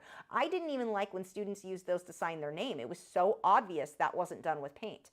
It's like, it almost looks like Sharpie. I mean, you can get the thin ones, but even then, you could tell it wasn't paint. So I personally don't recommend or like them unless you are going for that stylized look, and then they're fine. Okay, let's see. Art of Raven D said, "I knew someone older than me who didn't want to share their secret to drawing due to not wanting people to copy their style, despite she's not the only one that had that style." Yeah, and that's what I see, or I used to see. It was very, very common back in the 90s and the early 2000s, and I'm sure before that. Everyone thought that they had this great secret and they didn't want it getting out. Okay, folks, internet is here. There are no secrets anymore. You can find out how to do anything now. So, and you've got plenty of us who, I'm sure they hate people like me who come on and are like, here, let me share all of my secrets for free. I just want more artists out there. Create more art. You're not competition. You're my friends. Like, you are my fellow artists, not my competition. So I want you guys to get out there and create as much as possible. I'm not going to hold any secrets back. That's crazy. It was a very bizarre time in how that was viewed versus now. And you will still find, and it's almost always older artists. I don't see that with younger artists. The secretive, like, no, this is my style, this is my whatever. I'm sure you'll get somebody who's a little off and gets like that. But overall, like statistically speaking, it typically is from people who were into art, you know, pre-2000s, because that was just the atmosphere back then on how all the artists behaved. I remember a lady coming up to me. I was on the raft thing. That's not the word. I was going to Catalina Island. What is it? Like cars and stuff can be taken across on those. The ferry, that is the word, to Catalina Island for a show. And a lady saw that I had all my boxes and stuff with me, and she comes up and she starts asking me, she goes, oh, she's asking specific question, you know, how much time does something take? And I told her, and she looks at me, she goes, stop telling people. You shouldn't answer these questions. Like, she was trying to take me under her wing and give me advice, but that was the advice back then. Now, I don't think there are reasons that I might not want to tell a general customer how long something takes me to do. I do a generalized, like, oh, that takes about 6 weeks. That took about 2 weeks. I'm not telling them that I only worked on it for 3 hours in that 2 weeks. But, you know, because they'll look at it and you'll get the attitude of, oh, so per hour you made this much, and they get all snooty, and it's like, you're not paying me by the hour, you're paying me for my lifetime of experience, but whatever. So I will say there is a reason you may not want to give your actual hours spent on a piece to a customer or a potential customer. But as far as like the methods that I use, the supplies, all of that, she was trying to help me. But, and again, nice lady, but back then you didn't share that with people. You weren't supposed to tell them. You were supposed to keep it quiet. And it was just such a different time than it is now. So you will, like I said, you'll still meet occasionally someone who's older, who is from that time period, you know, was into art at that point and still have those old habits. But with the internet, none of that's a secret. Nothing's like, I can go Google art on metal and figure out what this guy was using. I don't think no one else has ever used it. It just makes you look stingy and kind of like cagey. I don't know. This was the other thing. It made me not want to stay and talk to him. It made me not want to anytime when you're at an art fair or you've got a booth where you're selling stuff, you want as many people around your booth as possible, because people will naturally see a bunch of people around one area and think, oh, it must be good, I want to go look. When no one's there, they just keep walking by. They like, trying to get someone to stop at your booth is always a challenge. So if you can get someone to stand there and talk with you longer, it is more, not now, I don't mean your friends. Like if your friend is helping with you with your booth, the two of you are going, you know, talking and chatting, then most people won't feel comfortable asking questions because they don't want to interrupt. But if it's another customer, they're obviously on the other side of the table, other people are more likely to stop and talk. So with this guy, you're chasing people off because you won't answer questions. Your booth doesn't look so popular because, you know, like you want to chat with people as much, plus it's fun. Why would you give up the opportunity to chat with other artists? Like I got to meet Eloise. I don't know if Eloise is still here. Eloise came from South Texas, came all the way up. I hung out, met her and her husband. It was so much fun. Like, can you imagine if I was the type of artist that was like keeping everything secret? That conversation would have been ended in 5 minutes, and it would have been more like I would have missed out on a lot of fun. Well, we were talking about food and stuff too, but we were, you know, you would have missed out on the fun part of being at these shows because you're too worried about being secretive. So yeah, that's very, very odd thing. It was very common. Okay, let's see.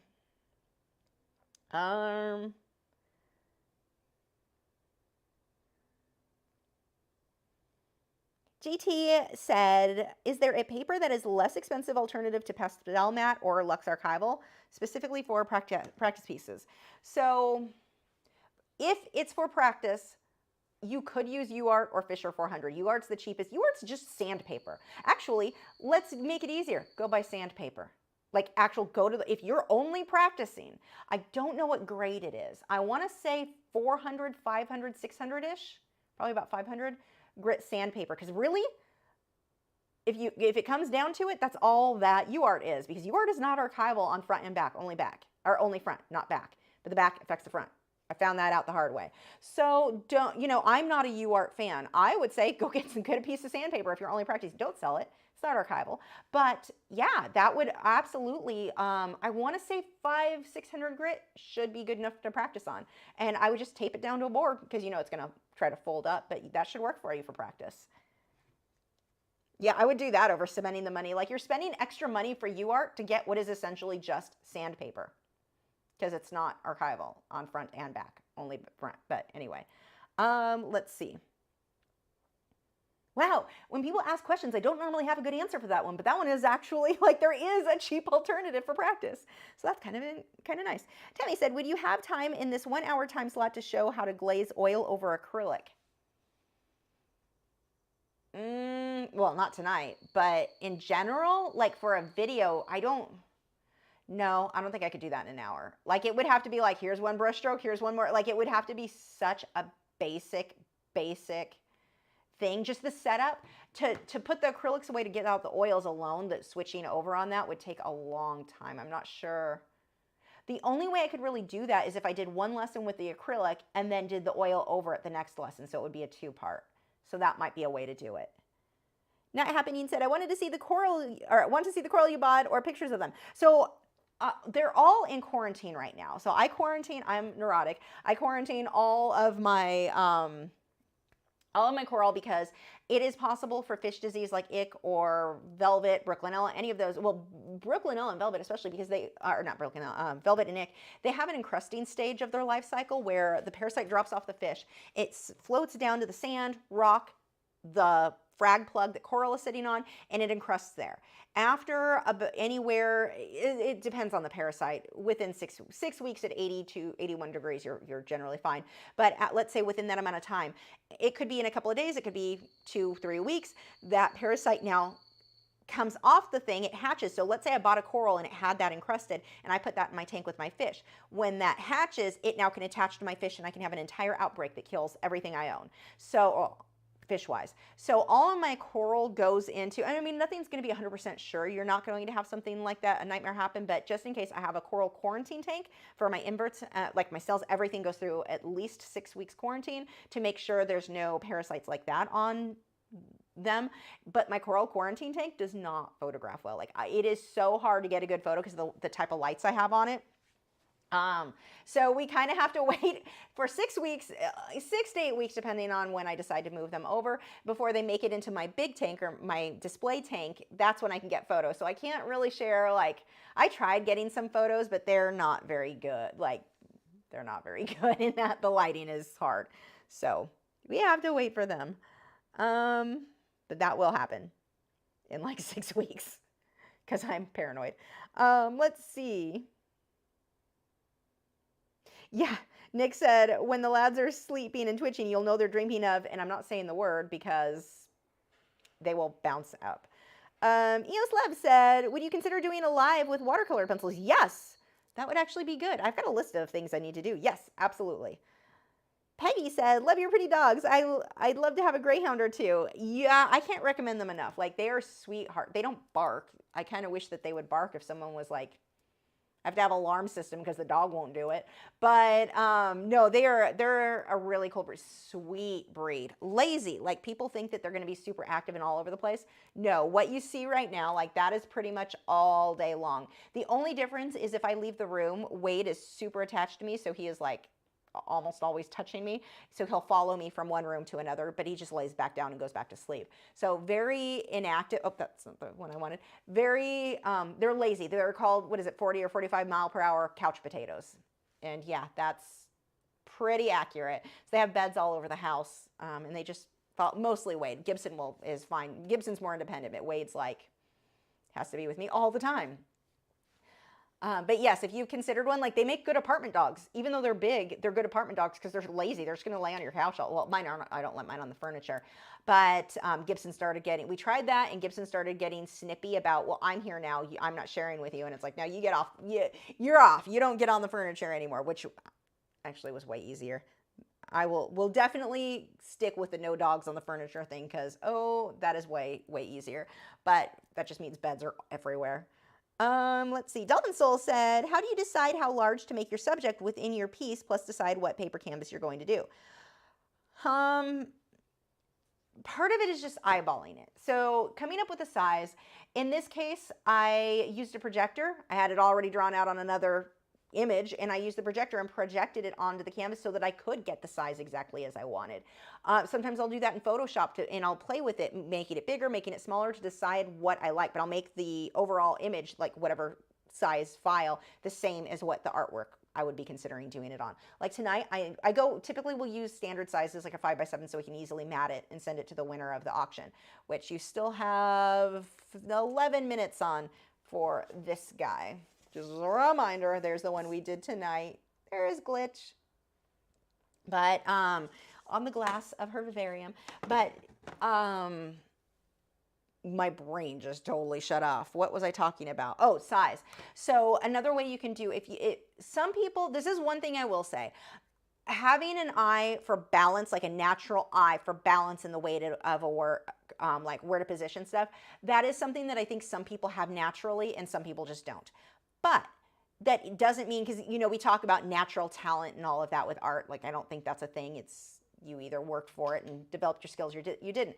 But a natural eye for balance. I know lots of artists who they just don't have it and they will never have it. That's either you have it or you don't have it. But that doesn't mean that somebody who doesn't have it can't be just as good of an artist as the artist who does have a natural eye. They're just generally going to follow the rule of thirds. So what you can do, if that is something that you have a hard time eyeballing where you want it positioned, how big, how small, is take the rule of thirds. And I have videos showing how to do this. I should make a new one. That would make for a really good video. But make the rule of thirds. I just lay it over my image in Photoshop, and you can move it around and position it so that it looks just right. But if you follow the rule of thirds, you've also got the, the golden circle? Did I say that right? Or am I saying something else entirely? It's like a little circle-y, swirly guy. That would be another way you can go. But there are methods that you can use where you're essentially using math to ensure that you've got good position and balance on the subject and how big or small you want it to be. Now, how big or small of a canvas I want to go with, it depends on how much detail I want. I mean, this is small, she's small. I didn't want to put that much detail. So, and I needed to get this done in an hour. So I'm going to go smaller. 5x7 was fine for this. But let's say I wanted to get every little circle, because they're actually interesting. Their stomachs all the way back to their bums. They're mostly white, but they've got these like light bluish purple, this real pastel polka dots everywhere. There's a million of them. That, if I wanted to capture every single bit of detail like that, like let's say I had a macro image, I'm going to work bigger. The bigger you go, the easier it is to get more and more of that little detail. You can fit it better. So it depends on how much time do I want to spend? How much detail do I want to add? If I want a ton of detail, I'm going to work larger on that piece than if I'm doing something quick in an hour and then I'm focusing more on my lighting, my shading, and that sort of thing than I am tiny, tiny detail. Then I can go smaller. So there's a lot of factors as to what size that I want to go with. Time. How much detail do I want in the end result? The subject, like let's say I wanted to paint the full body of a tiger, I'm gonna go with a big canvas. I'm not gonna go with a little 11x14 because I can't get a whole lot fit into an 11x14. So those are some of the reasons. Golden ratio, thank you, Nick. I knew I didn't have that right. Golden circle sounds like not okay. What kind of projector do I use? So mine is Artograph. I've got it right here. They don't make this one anymore. You just put it on a tripod. It's just a digital projector. You put a, where is it? Just uses a little USB thumb drive, plug it in, and then there you go. And I really do like it, but it's overpriced. It was so, I want to say I paid like $750 for this. That's insane for a digital projector. Now, to be fair, it was years ago, and I think the prices on a lot of the technology has come down enough. You could use any digital projector. It doesn't need to be one made for art. So Artograph, I want to say the actual maker of this, like they hired LG and just rebranded it, but I'm pretty sure this was just an LG. I don't know if it says on the back. Somebody I knew all about all of this stuff, and I think it was an LG. The problem with the LG one, this one had software so that it could hold a static image easier. Like there were a few artsy things, but any projector that has, as long as it can display a static image, any digital projector should work fine for you. So I think you can get them for a lot less. Now, Artograph does have one on Blick, and I want to say it's like $500, $550 now. They do, it's a new one. I haven't used it. I would assume it's fine. Some people have complained about weird things, like things that I don't think were real issues. If I remember at least the complaints I read about, I thought it was kind of weird that they were having the problems they had, I think, were user error. I know mine, it did take a little getting used to figure out how to position it right, because you have to use a remote control. That was the problem with mine, is the remote controls were bad. They were designed so that you couldn't get the battery, you couldn't pull it out and get the battery back in, it wouldn't set right, so they had to send me a replacement. And they were great. They worked with me on that, so that was fine. But the new one shouldn't have, I doubt that it has that problem. That was the only thing with mine, but the remote has a lot of options on it. I'm trying to find it. It was over here earlier because I used it. I don't see it. I lost it. I don't know where it is. But it's just a little white remote, but there's a lot of buttons. And so there weren't great instructions, and I think that that's why you get bad reviews on some of those, where people are just like, I don't know how to use this, thumbs down. So, but once you figure it out and how to get it positioned, it's bright. So like fully lit, like it was daytime out when I got this drawn on there. You can see it perfectly well. The old Artograph tracers, where you sat the whole big box thing on top of image, it usually burned the image, but you couldn't get that many details, and it had to be a super dark room to work. This bright day, like normal digital projectors, are so much easier to work with. But again, as long as you get one that can hold a static image to use like as a photo slideshow, if it's got that option, it should work for you. Let's see. What did I paint at Aquashella? I painted a octopus. I don't have photos. Although Michael Vargas did take some, but I don't know if he got it at the art. An octopus and like kind of mushrooms and kind of roses. It took me like less than 25 minutes. Like it was like, and it was kind of bigger, so it was just the quickest project. I actually finished faster than I expected. I should have pre-drawn something out or had a reference photo. I was just kind of drawing from my head, and then it was like, yeah, good enough, calling it done. So yeah, that was it. Brittany said, I believe Artograph is owned by a different company, and Artograph no longer sells as many projectors that artists sometimes use to help trace in an image. Yeah, I don't know. I don't know the details on that. Yeah, not sure. But yeah, this one is an artograph, but last I had heard, they had basically hired for this to be made by, it's the same one, and you could find the LG one. It looked exactly like everything about it looked exactly the same, but the software was different. And the LG one was a couple $100 less. So my friend had to do some kind of weird workaround to get it to work so that it would hold a static image. Now some of them you can actually, and I think this was the complaint that some people were grammar is not why we're here, was that they would try to project use Bluetooth or something with their phone so that it connected to the thing. I've always just used this guy. USB drive with a SD card never works. Won't read it. Don't know why. This is the only thing that, I better not lose that. It's the only thing that has ever worked for me with that one. So, I mean, I guess I can see why there are some complaints because I couldn't get it to do some other stuff, and maybe there's a workaround and I just didn't use it. Again, could very well be user error.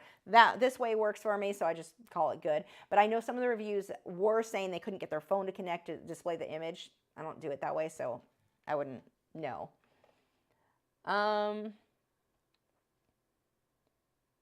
Have you seen My Octopus Teacher? I've not, but that sounds familiar. Maybe, I don't know. It won the Oscar for Best Documentary a couple years ago. Interesting. Brittany said, I now own an Artograph light pad. I was going to use it to help me get my image photos traced onto canvas so that I can spend more time on painting the image closer to the image photo. Yeah, it's really good for practicing your drawing. Now, you're not going to use that to trace onto your canvas, though. It's not going to work very well. It doesn't show up like... It would have to be such a thin, cheap canvas to show through it. Like, it doesn't even show through Canson Lightbox. Canson MeTens, too opaque. Won't show. You can't really see much through it. So that may not work quite how you're thinking, unless you're just doing it to practice tracing in general before you go ahead and draw it yourself onto the bigger thing. I guess if you were tracing it onto tracing paper, but in that case, I just trace directly. If I'm going to do tracing in transfer paper, I'm just going to trace it from my computer monitor. So I don't have to print anything. Then it's going to be more accurate anyway. So we're almost done. As I go through, let's see. Yeah, as we go through, is there anything else? Next week we are doing, I think there were a bunch of requests for a long-haired cat.